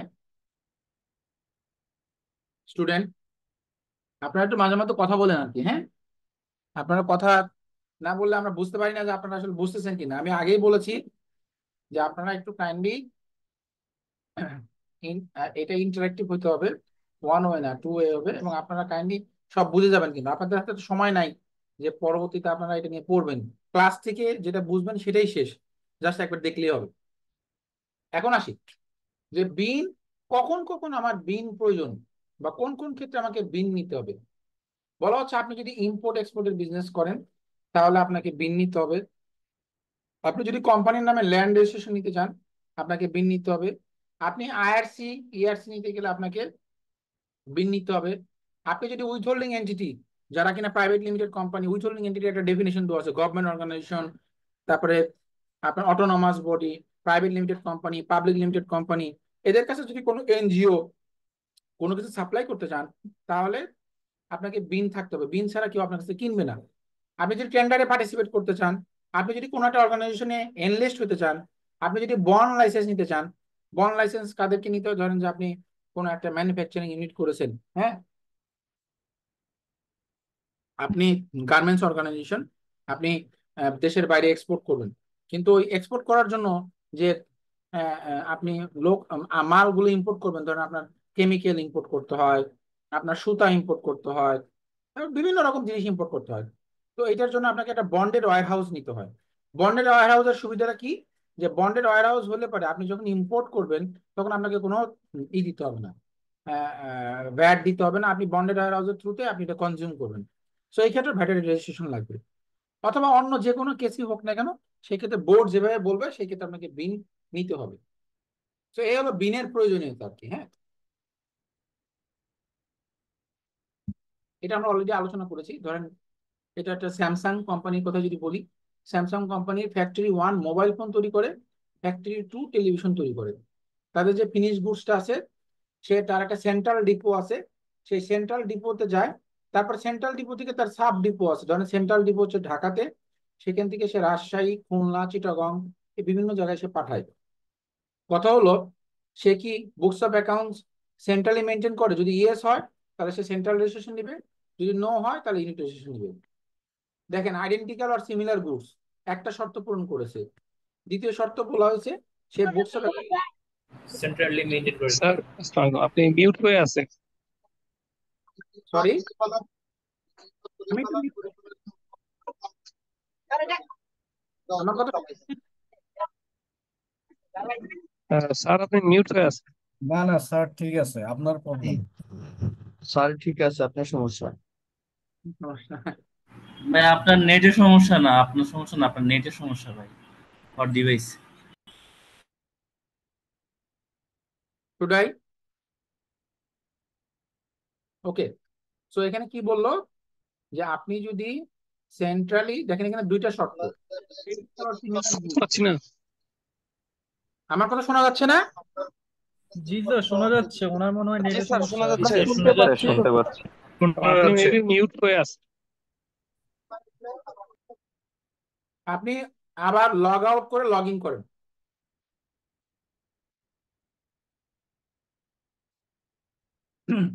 তো আপনি একটা শর্ত পূরণ করেছেন যে আপনি identical or similar goods produce করছেন, নিজস্ব ডিপোর মাধ্যমে করছেন। কিন্তু আপনি যদি books of account centrally maintain না করেন তাহলে আপনাকে ইউনিট রেজিস্ট্রেশন নিতে হবে। আর বুকস অফ অ্যাকাউন্ট যদি সেন্ট্রালি মেনটেন করেন তাহলে আপনাকে সেন্ট্রাল রেজিস্ট্রেশন নিতে হবে। পরীক্ষার অঙ্ক আসলো বা আপনাকে একটা প্রবলেম দিল যে XYZ কোম্পানি, সে কিনা মোবাইল ফোন প্রডিউস করে, টেলিভিশন প্রডিউস করে, তার সেন্ট্রাল ডিপো আছে, সে সকল প্রোডাক্ট সে ফিনিশ গুড সেন্ট্রাল ডিপোতে পাঠায়। সেন্ট্রাল ডিপো থেকে তার আরো 7টা সাব ডিপো আছে বিভিন্ন ডিস্ট্রিক্টে, সেখানে সে পাঠায়। তারপরে সে প্রোডাক্টগুলো সেই ডিপোর মাধ্যমে সেল করে। But say books of accounts maintain করে না। এখন আপনাকে বললো যে আপনি ব্যাক করবেন, আপনি আমাদেরকে বলেন যে এটা কি সেন্ট্রাল রেজিস্ট্রেশন হবে না ইউনিট রেজিস্ট্রেশন? ইউনিট কোন স্টেজে ব্যাকটা শুরু হবে? যেহেতু স্যার সেকেন্ড ক্রাইটেরিয়া ফুলফিল করে নাই, দ্যাট মিন্স তাকে ইউনিট টেস্ট নিতে হবে স্যার। তখন আপনাকে বলতে হবে যে সেন্ট্রাল রেজিস্ট্রেশনের দুটো শর্ত আছে, এই দুটো শর্তের ভিতরে একটা শর্ত পরিপালন হলো, আরেকটা শর্ত যেহেতু পরিপালন হয়নি, যেহেতু সেন্ট্রাল রেজিস্ট্রেশন না, তাকে ইউনিট রেজিস্ট্রেশন নিতে হবে। আরেকটা এক্সাম্পল দিই, যেরকম আসে যে ফ্যাক্টরি 1 হচ্ছে মোবাইল ফোন তৈরি করে, ফ্যাক্টরি 2 হচ্ছে ফার্নিচার তৈরি করে, সেন্ট্রাল ডিপো আছে, সবই আছে, এবং বুকস অফ অ্যাকাউন্ট মেনটেন করে সেন্ট্রালি। তাহলে কি সেটা হবে না, ইউনিট রেজিস্ট্রেশনই হবে স্যার, সিমিলার তো না, আইডেন্টিক্যাল তো না। আইডেন্টিক্যাল আর সিমিলার গ্রুপ না, যেহেতু এখানে কি হবে ইউনিট রেজিস্ট্রেশন। ক্লিয়ার? জি স্যার, ক্লিয়ার। ক্লিয়ার। এখন ওই যে যেটা বলছিলাম যে আপনি যখন একটা সেল সেন্টার থেকে আরেকটা সেল সেন্টার অথবা একটা ইউনিট থেকে যখন আরেকটা ইউনিটের প্রোডাক্ট সেন্ড করবেন, পাঠাবেন, তখন আপনাকে কি করতে হবে? 6.5 নামে মূসক একটা ফর্ম আছে, সেই ফর্মের থ্রুতে আপনাকে ট্রান্সফার করতে হবে। সেই ফর্মের মাধ্যমে যখন ট্রান্সফার করবেন এর উপর কোনো ভ্যাট প্রযোজ্য হয় না, তো ওইটা আবার আপনাকে ভ্যাট অফিসে সাবমিট করতে হয়। এটা হচ্ছে ইন্টারনাল ট্রান্সফারের নিয়ম। এরপরে ধরেন আপনারা মাঝে মধ্যে দেখবেন যে ভ্যাট অফিস বিভিন্ন সময় বিভিন্ন জায়গায় হানা দেয়, বিভিন্ন জায়গায় লোকজনকে জোর করে ভ্যাটের আন্ডারে রেজিস্ট্রেশন করে। ধরেন আপনি একটা শপিং মলের দোকান দিয়েছেন, আইনে বলেই দিয়েছে যে আপনার শপিং মলের দোকান হয় তাহলে আপনাকে ভ্যাটের রেজিস্ট্রেশন নিতে হবে। আপনি বছরের পর বছর বিজনেস করে যাচ্ছেন, আপনার রেভিনিউ বছরে কোটি টাকার উপরে, আপনি ভ্যাট রেজিস্ট্রেশন নেননি। হ্যাঁ, আপনি বসুন্ধরা সিটিতে আপনার দোকান আছে, আপনি বললেন যে আমার রেভিনিউ তো 30 লাখ টাকার উপরে না, আমি ভ্যাট রেজিস্ট্রেশন নেব, এটা কি বিশ্বাসযোগ্য? সো তখন তারা কি করে? আপনাকে সুমোটো হয়ে জোর করে আপনাকে ভ্যাটের আন্ডারে অথবা টার্নওভার আন্ডারে আপনাকে ইনলিস্ট করে। সো এটাকেই বলা হচ্ছে, if after proper inquiry the commissioner is satisfied that a person was required to be registered or enlisted, register বলতে ভ্যাট রেজিস্ট্রেশন, এনলিস্টেড বলতে টার্নওভার বোঝায়, but fail to make an application, আপনি অ্যাপ্লিকেশনই করেন নাই, আপনি নন কমপ্লায়েন্ট হয়েছেন, হি বলতে এখানে কমিশনের কথা বোঝাচ্ছে, সুমোটো মানে নিজের উদ্যোগে, স্ব উদ্যোগে রেজিস্ট্রেশন করবে ওই প্রতিষ্ঠানকে বা ওই ব্যক্তিকে, আইদার ভ্যাটের জন্য অথবা টার্নওভার ট্যাক্সের জন্য, এবং তাকে ভ্যাট রেজিস্ট্রেশন দিয়ে দিবে যে তোমার ভ্যাট রেজিস্ট্রেশন, এখন তোমাকে এটা পরিপালন করতে হবে, এখন থেকে তোমাকে নিয়মিত ভ্যাট পরিশোধ। এরপরে আপনি ভ্যাট রেজিস্ট্রেশন নিয়ে নিলেন, কিন্তু এই যে ভ্যাট রেজিস্ট্রেশনটা নিলেন, এইখানে আপনাকে কিছু দায়িত্ব কর্তব্য দেওয়া হয়েছে। দায়িত্ব কর্তব্য কি? যে আপনি যে ভ্যাট রেজিস্ট্রেশন নিলেন, অথবা আপনি তিন তিন সার্টিফিকেট যেটা আছে, অথবা আপনি যে রিটার্ন জমা দেন, এইটা আপনাকে ডিসপ্লে করতে হবে আপনার প্রতিষ্ঠানের একদম রিসিপশনে। যে কোনো প্রতিষ্ঠানে গেলেই প্রথমে যে রিসিপশন ডেস্কে একজন ভদ্র মহিলা বসে থাকে অথবা ভদ্রলোক বসে থাকে, তার পেছনে আপনার নর্মালি কি থাকে, প্রতিষ্ঠানের আপনার ছবি থাকে, অথবা যদি গভর্নমেন্ট অর্গানাইজেশন হয় সেখানে প্রধানমন্ত্রী বা অন্য কারো ছবি থাকে। এখন থেকে আপনাকে রাখতে হবে ভ্যাটের রেজিস্ট্রেশন সার্টিফিকেট বা টার্ন ওভার ট্যাক্সের রেজিস্ট্রেশন সার্টিফিকেট। ভাই আমি ভ্যাটের আন্ডারে রেজিস্টার, এই হচ্ছে আমার রেজিস্ট্রেশন সার্টিফিকেট। এটা যদি আপনি না করেন তাহলে আপনাকে আবার জরিমানা করা হবে। এখন আপনি ধরেন ভ্যাটের আন্ডার রেজিস্ট্রেশন নিলেন, বিজনেস করছেন, সবই করছেন, সামহাউ আপনার অফিস ছিল মতিঝিল, আপনার বিজনেস এখন এক্সপ্যান্ড করেছে, বড় হয়েছে, আপনি এখন অফিস নিতে চান গুলশানে। তাহলে এই যে মতিঝিল থেকে আপনি গুলশানে আসবেন, আপনি আসতে পারেন, কোনো সমস্যা নাই, কিন্তু এখানে আইনের কিছু আপনার প্রসিডিউর ফলো করে আপনাকে আসতে হবে। প্রথম কথা হলো, অ্যাড্রেস চেঞ্জ যদি উইদিন দ্য কমিশনারেটের ভিতরে হয়, ধরেন আপনি মতিঝিল ছিলেন, আপনি পল্টনে আসলেন, মতিঝিল এবং পল্টন সেম কমিশনারেটের আন্ডারে যদি হয়, তাহলে আপনাকে শুধুমাত্র কমিশনারকে ইনফর্ম করতে হবে যে ভাই আমার আগে অফিস ছিল মতিঝিল, আমি এখন অফিস চেঞ্জ করে পল্টনে আসছি, এই হলো আমি অ্যাপ্লিকেশন করলাম। সেইটার অ্যাড্রেস চেঞ্জ করার 15 দিন পূর্বে ওই কমিশনারকে ইনফর্ম করতে হবে, আইদার ফর ফর্ম 2.1 অথবা 2.5, একটা অনলাইন ফর্ম একটা অফলাইন ফর্ম, এটা দিয়ে 15 দিন আগে জানাইতে হবে। আর আপনি যদি একটা কমিশনারেট থেকে আরেকটা কমিশনারেটে যান, কথার কথা আপনি মতিঝিল থেকে গুলশান আসতেছেন, তাহলে মতিঝিলের কমিশনারেট আলাদা, আপনি এটা একটা হলো ঢাকায় নর্মালি 4টা কমিশন আছে, ঢাকা উত্তর, ঢাকা দক্ষিণ, ঢাকা পূর্ব, ঢাকা পশ্চিম। তাহলে তো আপনি যখন উত্তর থেকে দক্ষিণে আসবেন বা পূর্ব থেকে পশ্চিমে আসবেন, তখন আপনাকে 2টা কাজ করতে হবে। একটা হলো ওই কমিশনারেট থেকে অডিটের এন্ড থেকে আপনাকে ক্লিয়ারেন্স নিতে হবে, আর এই যে অ্যাপ্লিকেশন যেটা আছে সেটা তো করতে হবে। তো এখানে একটা বাড়তি ঝামেলা আছে, তার কাছ থেকে আপনাকে ক্লিয়ারেন্স নিয়ে তারপরে আপনি আপনার অফিস চেঞ্জ করতে পারবেন। সেটাও আপনাকে মিনিমাম 15 দিন পূর্বে এই অ্যাপ্লিকেশনটা করতে হবে। সো অ্যাড্রেস চেঞ্জের ক্ষেত্রে মাথায় রাখতে হবে, আমি যদি কোনো অ্যাড্রেস চেঞ্জ করি তাহলে আমাকে এটা প্রপার প্রসিজার ফলো করতে হবে। শুধু অ্যাড্রেস চেঞ্জ না, এছাড়াও 2.1 ফর্মের মাধ্যমে আপনাকে বিন রেজিস্ট্রেশন নিতে হয়। 2.1 এর কোনো ইনফরমেশন, আগে আপনার 2টা ব্যাংক অ্যাকাউন্ট ছিল, এখন 5টা অ্যাকাউন্ট হয়েছে। স্যার আগে একটা কোশ্চেন ছিল স্যার। আমি শেষ করি তারপরে বলবো। আপনার 2জন ডিরেক্টর ছিল, এখন 5জন ডিরেক্টর হয়েছে। আপনি আগে একটা প্রোডাক্ট সেল করতেন, আপনি এখন 10টা প্রোডাক্ট সেল করেন। এরকম যে কোনো তথ্যেরই যদি পরিবর্তন হয়, আপনাকে ভ্যাট অথরিটিকে টাইম টু টাইম ইনফর্ম করতে হবে। জি বলেন। স্যার এই যে 15 দিনের ভিতরে এই অ্যাপ্লিকেশন করতে হবে, এটা কি ওয়ার্কিং ডেজ নাকি ক্যালেন্ডার ডে বেসিসে 15 দিন? ওয়ার্কিং ডে বলা না, এটা 15 ডেজই বলা আছে। Okay sir.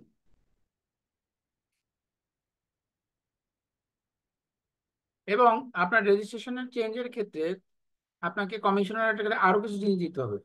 কি কি দিতে হবে? এই যে বললাম 2.1 online, 2.5 hard copy, name name of the business or any other commercial name আপনার যদি চেঞ্জ হয় তাহলে আপনাকে জানাইতে হবে, অ্যাড্রেস চেঞ্জ হলে জানাইতে হবে, ইকোনমিক অ্যাক্টিভিটি যেটা বললাম যে আপনি আগে একটা বিজনেস করতেন, আপনি এখন 5টা বিজনেস করেন, আপনার ব্যাংক অ্যাকাউন্ট 2টা ছিল এখন 5টা হয়ে গেছে, আপনার নেচার অফ ইকোনমিক অ্যাক্টিভিটি একের অধিক হয়ে গেছে, আপনি মোবাইল ফোন, ল্যাপটপ, তারপরে আপনার ফার্নিচার, তো আপনার হাউস হোল্ড গুডস, বিভিন্ন রকম জিনিস করেন, যাই চেঞ্জ করেন তাহলে আপনাকে অবশ্যই এটা ইনফর্ম করতে হবে। কাকে? ভ্যাট অফিসকে। কতদিন আগে? 15 দিন পূর্বে, আইদার অনলাইন 2.1 ফর্মের মাধ্যমে অথবা অফলাইন 2.5 ফর্মের মাধ্যমে।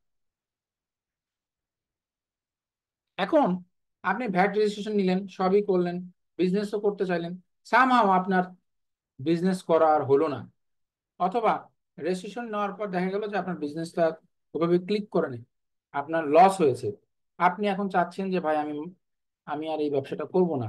কিন্তু যদি আপনি ব্যবসা নাও করতে চান, আপনাকে প্রপার প্রসিডিউর ফলো করে এই রেজিস্ট্রেশনটাকে ক্যান্সেল করতে হবে। যদি আপনি ক্যান্সেল না করেন, এটা কিন্তু ওপেন থাকবে, পরবর্তীতে যখন অডিটে পড়বেন তখন কিন্তু একটা বিশাল বিপদে পড়ে যাবেন, তখন আপনাকে একটা ডিমান্ড করে দিবে বড় টাকা, এইটা চক্কর কাটতে কাটতে কিন্তু আপনার খবর হয়ে যাবে।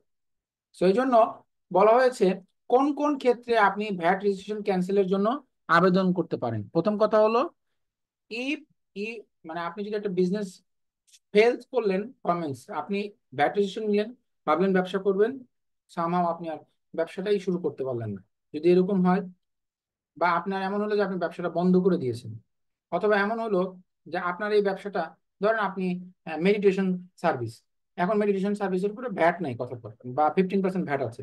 এই বছর সরকার এসে বললো যে বাংলাদেশের মানুষের অনেক বেশি উত্তেজনা বেড়ে গিয়েছে, তারা একটুতেই রাগ করে, একটুতেই ক্ষেপে যায়।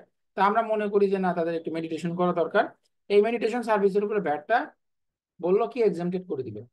তাহলে এখন যারা মেডিটেশন সার্ভিসের উপরে ভ্যাট দেয়, তো যখন এইবার আইনে এসে যদি এটাকে এক্সেমটেড করে দেয়, তারা কিন্তু আর ওদেরকে আর ভ্যাট দিতে হবে না, সে এক্সেমটেড হয়ে গেল, তখন তো তার আর ভ্যাট রেজিস্ট্রেশনের প্রয়োজন নাই, তখন তাকে আবেদন করে এটাকে বাতিল করতে হবে। অথবা অ্যানুয়াল টার্নওভার পরপর 2 বছর রেজিস্ট্রেশন করার পর যদি ওই 50 লাখ টাকা এক্সিড না করে, তাহলে আপনি ভ্যাট রেজিস্ট্রেশন ক্যান্সেলের জন্য আবেদন করতে পারেন। পরীক্ষায় কোশ্চেন আসতে পারে যে কোন কোন ক্ষেত্রে ভ্যাট রেজিস্ট্রেশন বাতিলের জন্য আবেদন করা যায়। আপনাকে বলতে হবে এই নিম্নলিখিত ক্ষেত্রে following purposes we can cancel the VAT registration. একটা হলো আমি বিজনেস শুরু করতে চেয়েছিলাম কিন্তু আমি শুরু করতে পারলাম না, আমার বিজনেস অ্যাক্টিভিটি আমি বন্ধ করে দিয়েছি, আমার ইকোনমিক অ্যাক্টিভিটি এক্সেমটেড ডিক্লেয়ার করছে, অথবা আমার অ্যানুয়াল টার্নওভার পরপর 2 বছর কি করেছে, টার্নওভারের লিমিট থেকে কম ছিল আর কি। হ্যাঁ, ওকে, স্যার একটা কোশ্চেন ছিল। কি বলেন? স্যার বৃহৎ করদাতা ইউনিট সম্পর্কে একটু জানতে চাচ্ছিলাম স্যার। বৃহৎ করদাতা ইউনিট বলতে বোঝানো হয়, বাংলায় বলা হয় বৃহৎ করদাতা ইউনিট, ইংরেজিতে বলা হয় LTU, large tax payer unit. Large tax payer unit বলতে ওই সকল প্রতিষ্ঠানকে বোঝায় যে সকল প্রতিষ্ঠান ভ্যাটের পরিমাণটা অনেক বেশি। ধরেন তারা ওটা একটা থ্রেশহোল্ড লিমিট তারা সিলেক্ট করে তাদের মতো করে, যে ধরেন ঢাকা শহরে টোটাল করদাতা আছে, ধরেন কথার কথা 1 লাখ, এর ভিতরে ধরে নিল যে কারা 5 কোটি টাকার উপরে ভ্যাট পরিশোধ করে বছরে, অথবা 10 কোটি টাকার উপর ভ্যাট পরিশোধ করে, এরকম তারা একটা সিলেক্টিভ ক্রাইটেরিয়া, তাদের থ্রেশহোল্ড লিমিট আছে, ওই সকল প্রতিষ্ঠানকে তারা LTUর আন্ডারে নিয়ে যায়। যারা LTUর আন্ডারে থাকে তাদের উপরে মনিটরিং সুপারভিশনটা আরো বেশি থাকে তাদেরকে, কারণ তাদের এন্ড থেকে যদি বেশি পরিমাণ গভর্নমেন্ট রেভিনিউ পায়, তাদেরকে তারা আরো বেশি সুপারভাইজ করার চেষ্টা করে যে না এখানে কোনো রাজস্ব ফাঁকি হচ্ছে কিনা।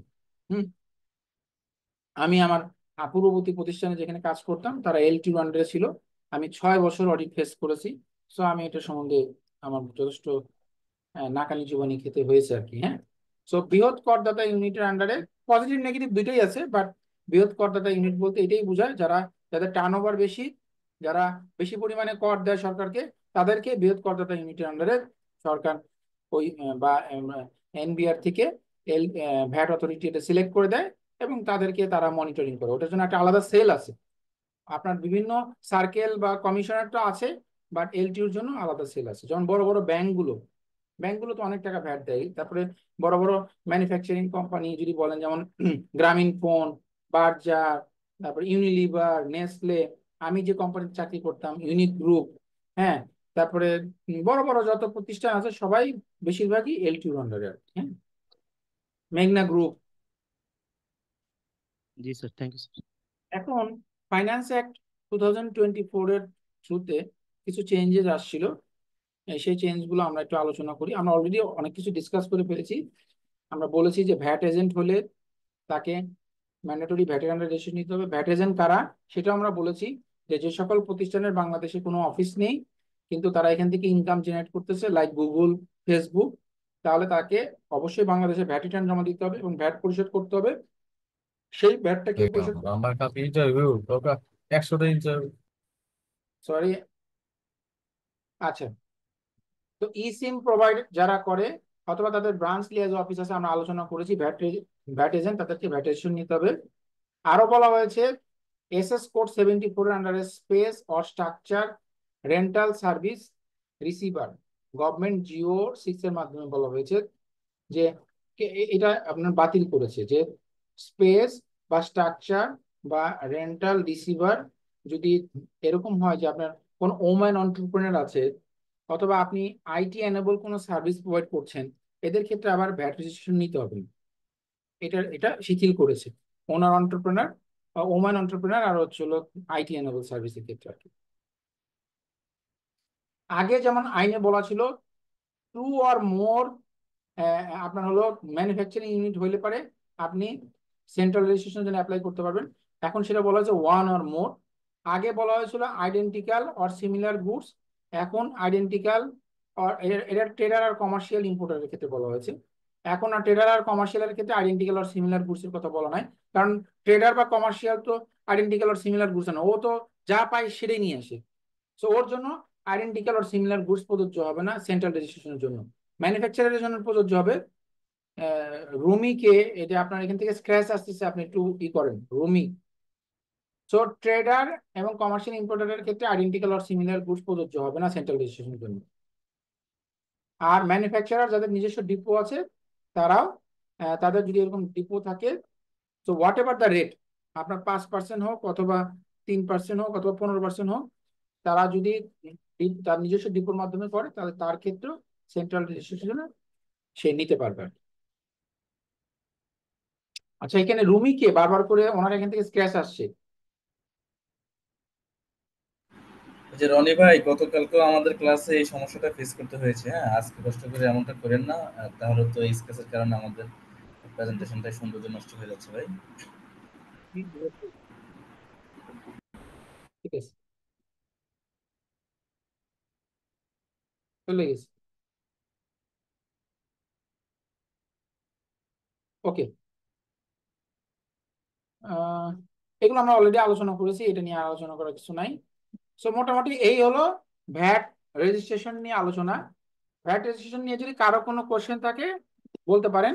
এই প্রেজেন্টেশন যেটা আছে সেটা আমি আপনাদেরকে একটু পরে শেয়ার করে দিব ক্লাসের শেষে। স্যার আমার একটু কোশ্চেন ছিল। যত কোশ্চেন আছে করেন।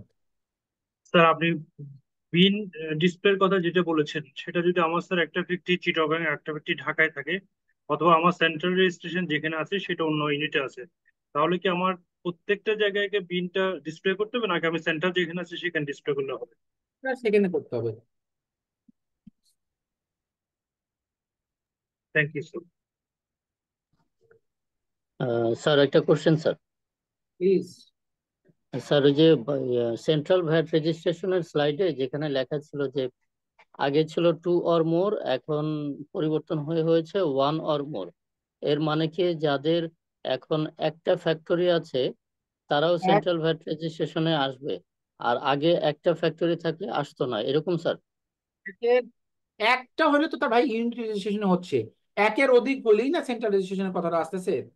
আপনার যদি যে ম্যানুফ্যাকচারিং এর ক্ষেত্রে sir, manufacturer factory sir.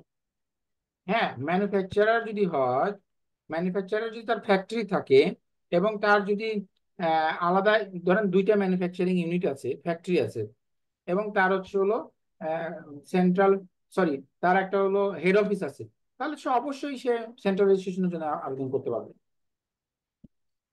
Sir এই ক্ষেত্রে কি স্যার ওই প্রোডাক্ট আইডেন্টিক্যাল হইতে হবে? হ্যাঁ, ম্যানুফ্যাকচারিং এর ক্ষেত্রে তো আইডেন্টিক্যাল আর সিমিলার গুডস না হলে পরে আপনি কিভাবে সেন্ট্রাল রেজিস্ট্রেশন নেবেন? আমরা তো একটু আগে বললাম যে ধরেন যে, জি স্যার। এক্সাম্পল দেই, কি যেন বললাম যে, আরে প্রাণ, প্রাণ। স্যার স্যার এই স্লাইডটা স্যার 24 নম্বর স্লাইড স্যার।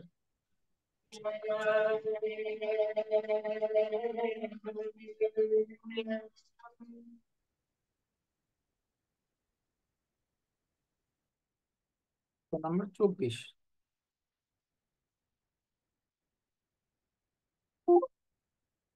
এখানে। হ্যাঁ বলেন, কোনটা বলতেছেন আপনি বলেন তো। স্যার স্লাইড নম্বর 24 স্যার, 24 নম্বর স্লাইডে স্যার। লাইভ 24 আছে, কোনটা বলেন, কোনটা নিয়ে আপনি বলতেছেন? স্লাইডটা শেয়ার হয় নাই স্যার। আমি তো ভাবতেছি যে আমি যেহেতু দেখতেছি আপনারা দেখতে পাচ্ছেন। হ্যাঁ, এইটা, এটা না? জি স্যার, এটাই স্যার, এই যে প্রথমটা স্যার, 2 অর মোর আর 1 অর মোর স্যার, এটার পার্থক্যটা যদি একটু বলেন স্যার। ধরেন ধরেন এটার পার্থক্য হলো যে একটা প্রতিষ্ঠানের একটা ফ্যাক্টরি আছে, একটা হেড অফিস আছে। তাহলে আগে কি হতো, আগে তো একটা ফ্যাক্টরি একটা হেড অফিস হলে পরে কিন্তু সে সেন্ট্রাল রেজিস্ট্রেশনের জন্য এলিজিবল ছিল না। আগে বলা ছিল 2 অথবা 2 এর অধিক, ততোধিক, 2 অথবা ততোধিক। তার মনে করেন তার একটা হেড অফিস আছে, তার 2টা ফ্যাক্টরি আছে, তাহলে সে সেন্ট্রাল রেজিস্ট্রেশন নিত। এখন বলছে না রে ভাই, তোমার একটা হেড অফিস আছে, একটা তোমার হচ্ছে হলো ফ্যাক্টরি আছে, যেহেতু তোমার একই প্রতিষ্ঠান, তোমার একটা ফ্যাক্টরি এবং একটা তোমার হেড অফিস, তুমি ভাই সেন্ট্রাল রেজিস্ট্রেশন নিতে পারবে। এই হচ্ছে পার্থক্য। স্যার তার মানে আগে 2টা ফ্যাক্টরি থাকা লাগতো, তাইলে রেজিস্ট্রেশন করতে পারতো, এখন একটা ফ্যাক্টরি থাকলেই পারবে। জি জি। জি স্যার, থ্যাংক ইউ স্যার। আর কারো কোনো কোশ্চেন আছে? স্যার একটা প্রশ্ন ছিল, সেটা হলো যেটা ডিসপ্লে, যেটা ডিসপ্লে করতে হবে হচ্ছে আমার একটা ফ্যাক্টরি বাচ্চা, আমার 5টা ডিপো থেকে আমি সেলস করি, তখন তো আমার সেন্ট্রাল রেজিস্ট্রেশন ম্যান্ডেটরি। বাট আমি 5টা ডিপোতেই তো আমার ওই দিন তো আমার একটাই, সব জায়গায় তো আমি ডিসপ্লে করে রাখতে পারি, আপনার তাই না? আইডেন্টি এটা ক্রিয়েট সেন্ট্রাল রেজিস্ট্রেশন। আপনি দেখেন পড়েন, every registered or enlisted person shall display the VAT registration certificate or turnover tax certificate or a certified copy thereof in such a fixed place of his economic activity as makes it easily visible। তার মানে fixed place of business বলতে বোঝাচ্ছে যে প্লেসের উপরে আপনি VAT registration নিয়েছেন, যে যে প্লেসটা দেখিয়ে ওটাকে বলা হয় ফিক্সড প্লেস অফ বিজনেস। ওই জায়গায় আপনাকে এটা ডিসপ্লে করতে হবে। এখন আপনি ফিক্সড প্লেসে ডিসপ্লে করলেন, আপনার এখন আরো 5টা ইউনিট আছে, 5টা ডিপো আছে, অডিটে যদি এসে দেখে যে আপনার ওখানে ভ্যাটের কাগজ নাই, তখন আপনি কি বলবেন, ভাই আমি তো সেন্ট্রালি করি।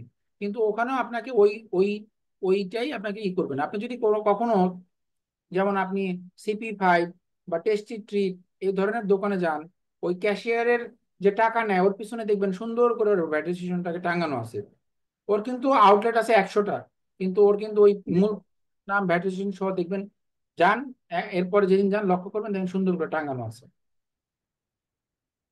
Thank you sir. আর আমার একটু স্যার নেটওয়ার্ক সমস্যা ছিল, আমার একটা জায়গায় 3-4 করছে, একটা হলো ফ্যাক্টরি যে সিমিলার পণ্য এবং তার যে কন্ডিশন যেটা যে আপনার বুক কিপিং এক জায়গাতে রাখতে হবে, তাহলে হচ্ছে ব্যাট রেজিস্ট্রেশন সেন্ট্রাল রেজিস্ট্রেশন এর যদি একটা একটা ব্যর্থ হয় তাহলে হচ্ছে পারবে না, এরকমই কথাটা ছিল স্যার। মানে হচ্ছে তো আমার নেটের সমস্যা ছিল।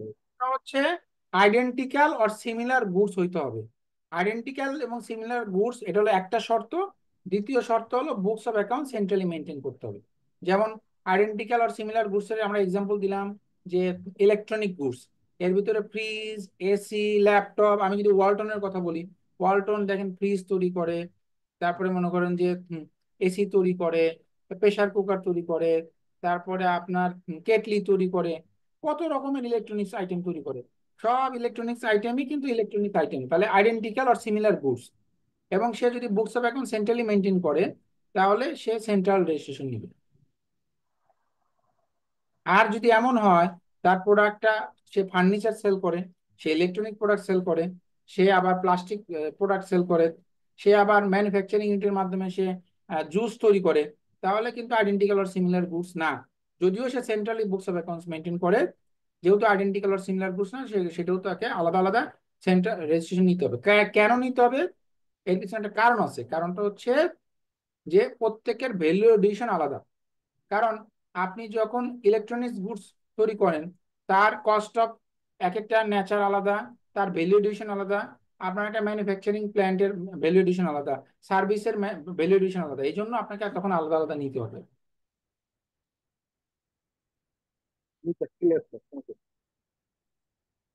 স্যার 21 নম্বর স্লাইডের পয়েন্টটা সম্পর্কে আবার একটু যদি বলতেন।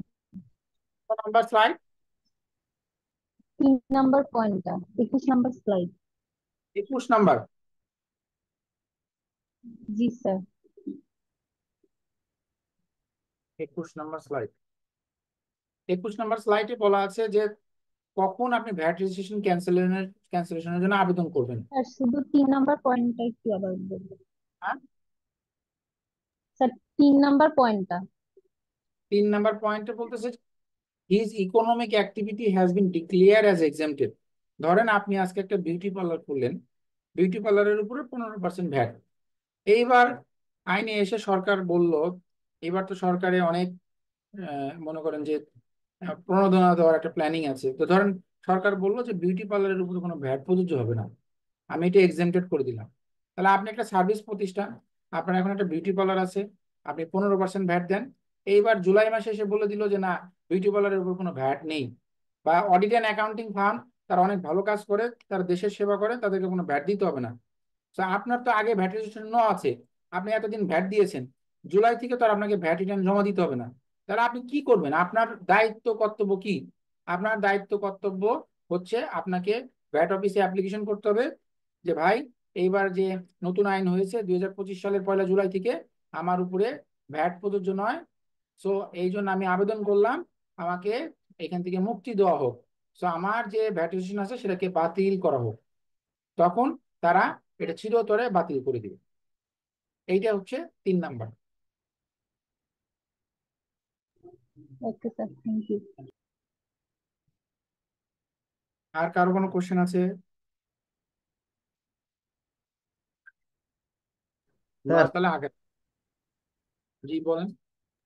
স্যার যদি আলাদা ইউনিট থাকে, সেক্ষেত্রে এক ইউনিট থেকে আর এক ইউনিটে পণ্য ট্রান্সফার হয়, সেক্ষেত্রে ব্যাটের কি হবে? সরি, কি বলছেন আবার বলেন। এক আলাদা ইউনিট থাকে? হ্যাঁ, সেক্ষেত্রে এক ইউনিট থেকে অন্য ইউনিটে যদি পণ্য ট্রান্সফার হয়ে থাকে, এক্ষেত্রে কি হবে? আলাদা ইউনিট হলে পারে, যদি আপনি ইউনিট রেজিস্ট্রেশন নেন, এক ইউনিট থেকে যখন আর এক ইউনিটে পণ্য ট্রান্সফার করবেন, তখন আপনার সেলস হিসেবে গণ্য হবে, তখন আপনাকে ভ্যাট দিয়ে ট্রান্সফার করতে হবে। সেক্ষেত্রে আপনার ভ্যাট না দিয়ে ট্রান্সফার করার কোনো সুযোগ নেই।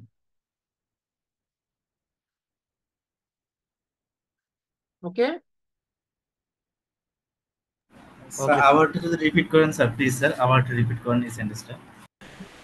যখন আপনার ইউনিট রেজিস্ট্রেশন থাকবে, ইউনিট রেজিস্ট্রেশনের সময় আপনি এক ইউনিট থেকে যখন আর একটা ইউনিটে প্রোডাক্ট ট্রান্সফার করবেন, তখন আপনাকে ভ্যাট দিয়ে ট্রান্সফার করতে হবে, তখন ওটা আপনার সেলস হিসেবে গণ্য হবে। ঠিক আছে, থ্যাংক ইউ, বুঝতে পেরেছি। আপনার এখান থেকে প্রোডাক্ট বের হওয়া মানে আপনার এটা সেলস। জি স্যার, বুঝতে পারছি স্যার। ওই ক্ষেত্রে কি স্যার 6.3 ইস্যু করে ট্রান্সফার করবে? ট্রান্সফার করতে হবে। তো 6.5টা কখন ইস্যু করা হয়? 6.5 দিয়ে যখন আপনি ইন্টারনাল ট্রান্সফার করবেন, একটা ইউনিট থেকে আর একটা ইউনিটে দিচ্ছেন। আপনার গুলশানে একটা আউটলেট আছে, মতিঝিলে একটা আউটলেট আছে। আপনার এই গুলশান আউটলেটের প্রোডাক্টটা আছে, মতিঝিল আউটলেটের প্রোডাক্টটা নাই। এখন আপনি ওখান থেকে ওখানে ট্রান্সফার করলেন, তখন আপনি 6.5 দিয়ে করবেন। আলটিমেটলি যখন মতিঝিল থেকে সেল হবে, তখন ওটার উপর আপনি ভ্যাট পে করবেন।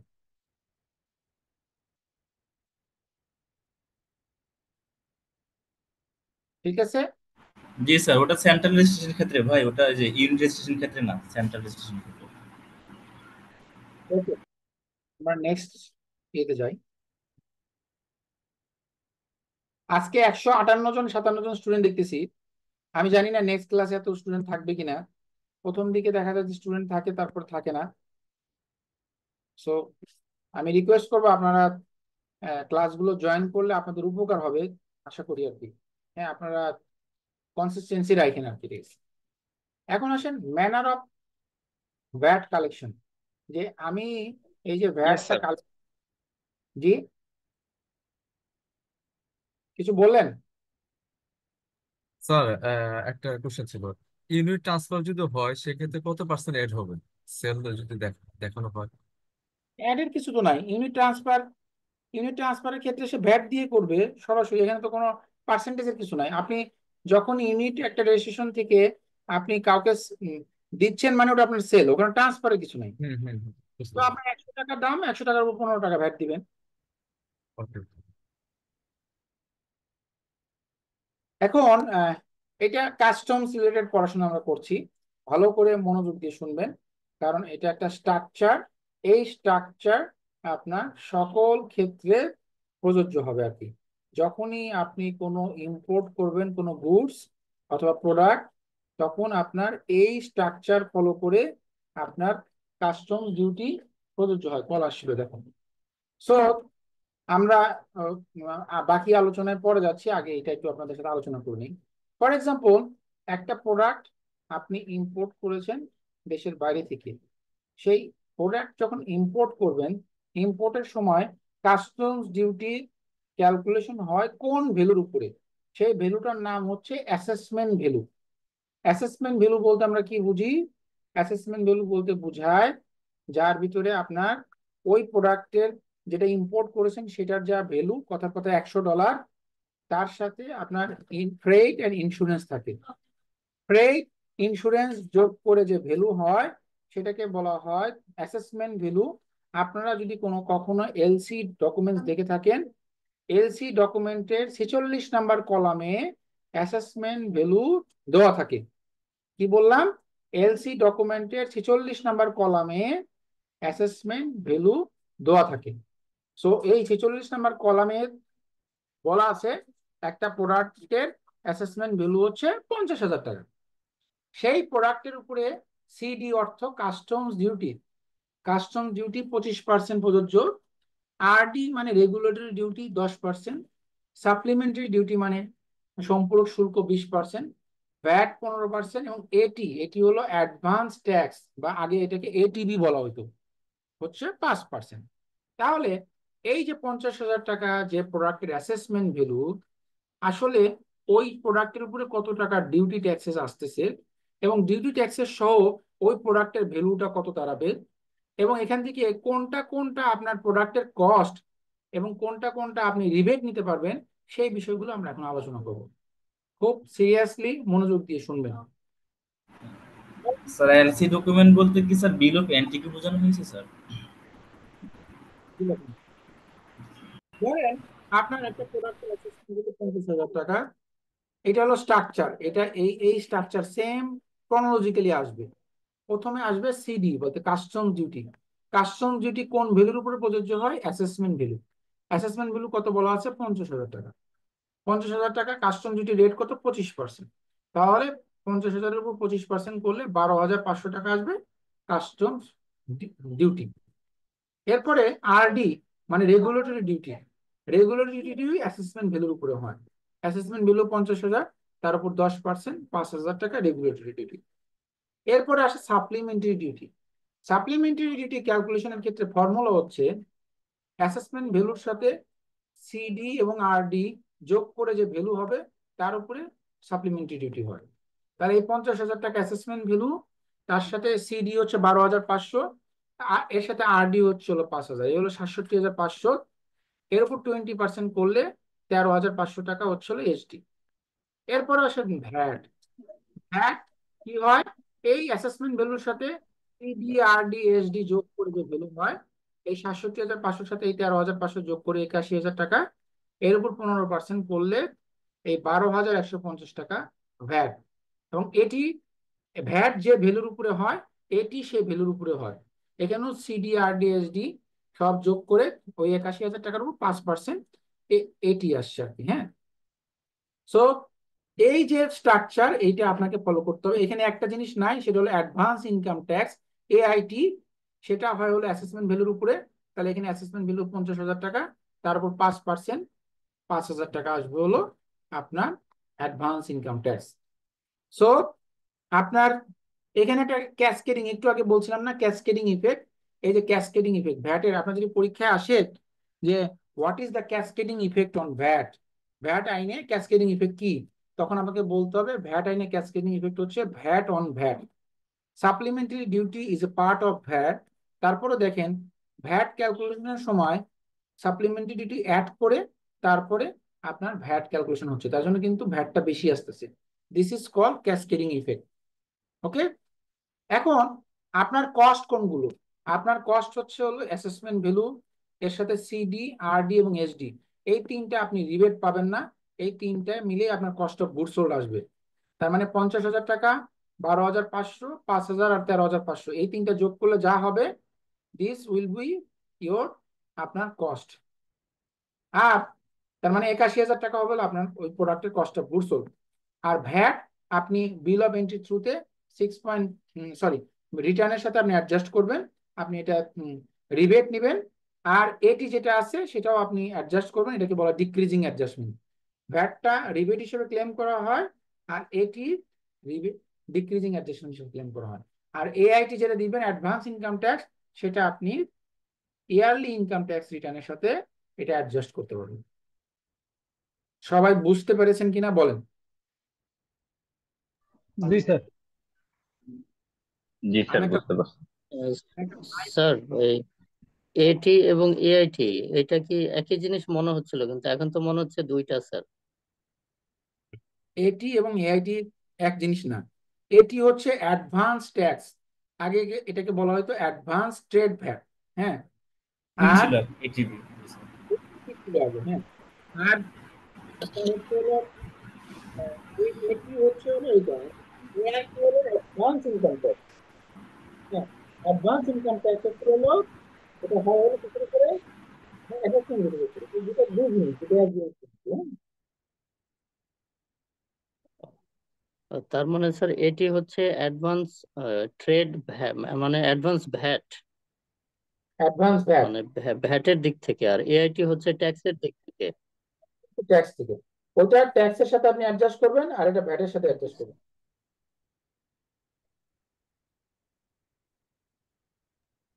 জি স্যার স্যার। একটা কোশ্চেন ছিল যে ক্যাসকেডিং এর বিষয়টা যদি স্যার একটু চার্জ দিতেন। ক্যাসকেডিং ইফেক্ট বলতে বোঝাচ্ছে যে ভ্যাট অন ভ্যাট আর কি। হ্যাঁ, ভ্যাট অন ভ্যাট বলতে যেটা বোঝায় যে ধরেন আপনি আপনি একটা কোন একটা প্রোডাক্ট আপনি এই যে আমরা যে এখানে এক্সাম্পল দেখলাম যে আপনি মালটা ইম্পোর্ট করেছেন, ইম্পোর্ট করার পর আপনাকে কি করতে হলো, এখানে আপনার হলো আপনাকে ভ্যাট দিতে হলো। তো আপনি এই ভ্যাটও দিচ্ছেন আবার সাপ্লিমেন্টারি ডিউটি দিচ্ছেন। তো সাপ্লিমেন্টারি ডিউটি তো ভ্যাটেরই একটা অংশ। তো দেখেন আপনাকে এখানে ক্যালকুলেশন যখন হচ্ছে তখন সাপ্লিমেন্টারি ডিউটি ক্যালকুলেশন হচ্ছে সিডিআরডি যোগ করে অ্যাসেসমেন্ট বলে যোগ করে। আর ভ্যাট যখন আপনি ক্যালকুলেট করছেন তখন ওই সিডিআরডি ওটা তো কাস্টমস এর পার্ট, ওটার সাথে আবার সাপ্লিমেন্টারি ডিউটি অ্যাড করে তারপর আপনার এই ভ্যাটটা ক্যালকুলেশন হচ্ছে। এই জন্য এটাকে ক্যাসকেডিং ইফেক্ট বলা হচ্ছে, যে সাপ্লিমেন্টারি ডিউটি যেহেতু ভ্যাটেরই একটা অংশ, কিন্তু তারপরও আপনাকে এই হলো ভ্যাট ক্যালকুলেশনের সময় সাপ্লিমেন্টারি ডিউটি যোগ করে সেই ভ্যালুর উপর আপনাকে এটা পে করতে হচ্ছে। এই জন্য এটাকে ক্যাসকেডিং ইফেক্ট বলা হয়। সো ভ্যাট আইনের যে কনসেপ্ট যে আপনি আউটপুটের উপর ভ্যাট দিবেন, ইনপুটের উপর ভ্যাট রিবেট নেবেন, এবং এটা আপনার হলো একটার সাথে একটা অ্যাডজাস্ট হবে, সেটা বলা হচ্ছে। কিন্তু এসডি কিন্তু আপনি অ্যাডজাস্ট করতে পারছেন না, আবার এসডি যোগ করে যে ভ্যালু তার উপর আপনি ভ্যাট দিচ্ছেন, এই জন্য এটাকে ডিস্টরশন বলা হচ্ছে। স্যার একটা প্রশ্ন ছিল স্যার। হ্যালো বলেন বলেন, শুনতেছি তো আমি। স্যার, কোন কোন প্রোডাক্টের উপরে আমরা রিবেটটা পাবো, এটার কি কোনো লিস্ট আছে বা কোনো এছাড়াও? অবশ্যই আছে, ওটা ওটা আমরা রিবেট নিয়ে যখন আলোচনা করব তখন আমরা বিস্তারিত আর ডিসকাস করবো, ওটা এখন না। কোন কোন প্রোডাক্টের উপর আপনি রিবেট পাবেন সেটা আপনার আইনে বলা আছে, সেটা আমরা যখন রিবেট নিয়ে আলোচনা করবো তখন আমরা ডিসকাস করবো। এখন ঠিক আছে যেটা নিয়ে স্যার, আলোচনা, থ্যাংক ইউ স্যার। এখানে কারো কোনো কোশ্চেন থাকলে বলতে পারেন। আর এখানে ক্যাসকেডিং ফিগার কত হবে স্যার এই উদাহরণে স্যার? ক্যাসকেডিং ইফেক্ট, এই যে ফিগারটা স্যার। ক্যাসকেডিং এর মানে আপনার তো সাপ্লিমেন্টারি ডিউটি অ্যাড করে তারপরে আপনি ভ্যাটটা ক্যালকুলেশন করেছেন। আইডিয়ালি যদি ক্যাসকেডিং না হতো তাহলে কি হতো, ভ্যাট হয়তো কোন ভ্যালুর উপরে, CD assessment value CD RD যোগ করে যে ভ্যালু তার উপরে 15%। তাহলে এই যে এসডির যে টাকাটা 13,500 সেটা হচ্ছে ক্যাসকেডিং ইফেক্ট। আচ্ছা sir, thank you sir, thank you so much. Sir এখানে কি 13,000 টাকার উপরও তো আমরা আলটিমেটলি ব্যাট স্যার ধরতেছি। হ্যাঁ, তো স্যার 13,500 প্লাস যেটা ব্যাট চার্জ করতেছে দুইটা মিলাই কি স্যার ক্যাসকেডিং ইফেক্ট?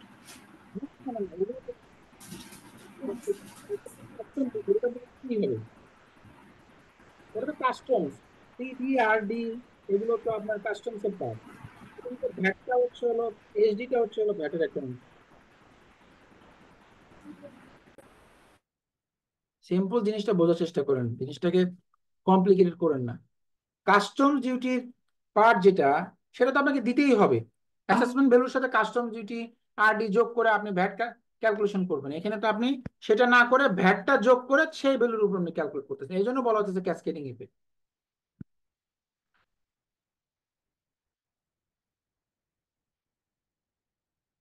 আপনি কি ক্লিয়ার হয়েছেন? না হলে বলেন আবার।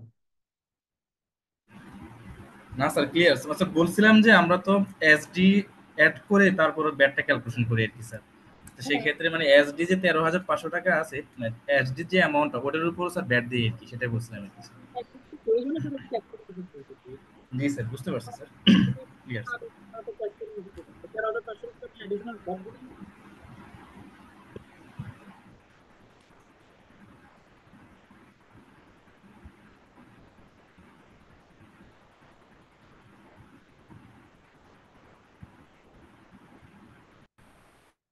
আচ্ছা আমরা আগাই তাহলে, হ্যাঁ।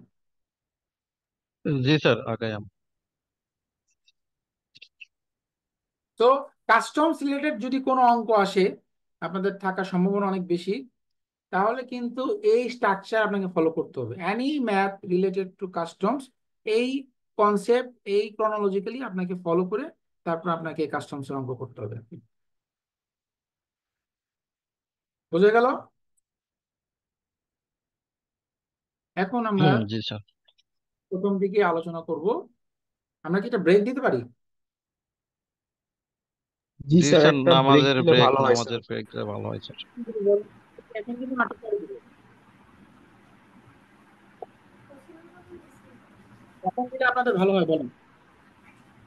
স্যার সেটা তো আপনি ভালো বলবেন স্যার, যদি পরে যাও স্লাইড থাকে অনেকগুলো স্যার, সেটা তাহলে স্যার এখানে দিয়ে দেন।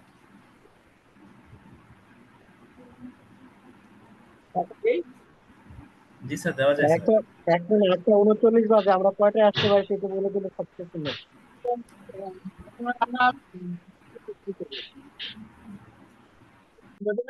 আমরা 55তে শুরু করব। 15 মিনিট ঠিক স্যার। আছে sir, okay sir. Thank you. জি স্যার, জি ওকে স্যার। স্যার, জি এখন ওকে ভালো। Sir. Thank you. Okay sir. এটাই আপনারা মিস করেন না কিন্তু কেউ আর কি, হ্যাঁ। আমরা এখন অনেক কিছু কাস্টমস রিলেটেড অনেক কিছু আলোচনা আসবে আর কি এখন আর কি, হ্যাঁ। সো 8:55-তে আপনারা সবাই উপস্থিত থাকেন কাইন্ডলি। Okay sir.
তাহলে হাফ মিল করে উঠাবো। ও দুপুরে হাফ মিল করে উঠাবেন, কারণ ওই দিন হচ্ছে আপনার ভাত ভাজি গেছে। ওই যে আসাদের উঠাবো না। আসাদের উঠাবেন না, সাথে আমাদের হাফ মিল করে উঠাবেন। আজকে কি করবো, খালি ভাত রান্না হয়েছিল শুধু আজকে আজকে আজকে দুপুরে আজকে দুপুরে তো আমার ইয়া হয় নাই, মিল অফ করে দিচ্ছি। কারো হয়েছে, খালি ভাত রান্না করে চলে গেছে। জানি কিছু না কি ছিল? খাইছে কি না। আমি ইয়া আসলে রান্না হয়েছে তো, কি বলে ভাজি করে গেছিল মনে হয়। কিসের বাজি? বাজি রাত্রে পড়ছে। আরে না, ঢেঁড়স ভাজি করে গেছিল। কই ঢেঁড়স বাজি? আমি দেখি কিছু কোনো জায়গায় কোনো বাজি মাজি কিচ্ছু পাই নাই গা। আইসা ফ্রিজে মাংস ছিল আমার, ওই মাংস বাইর করে গরম করবেন, একটু একটু গরম হইলো, নিয়ে আসলাম, আইসা খাবার নিচে দিয়ে আবার ঠান্ডা হয়ে গেল। বরফের মতো ঠান্ডা, মানে লোহা শক্ত হয়ে আসছিল না পুরো।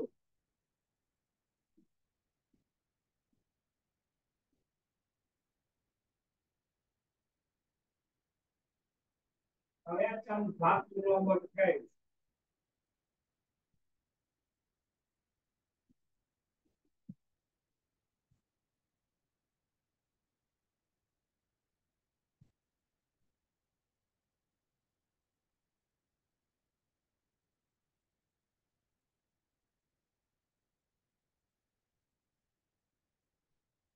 সিরিয়াসলি ঢেঁড়স ভাজি করছিল, কে জানি খাইছে দেখলাম। ঢেঁড়স ভাজি করছিল। ঢেঁড়স ভাজি কই আছে? আসসালামু আলাইকুম। ঢেঁড়স বাজি কিন্তু সবাই শুনতেছে।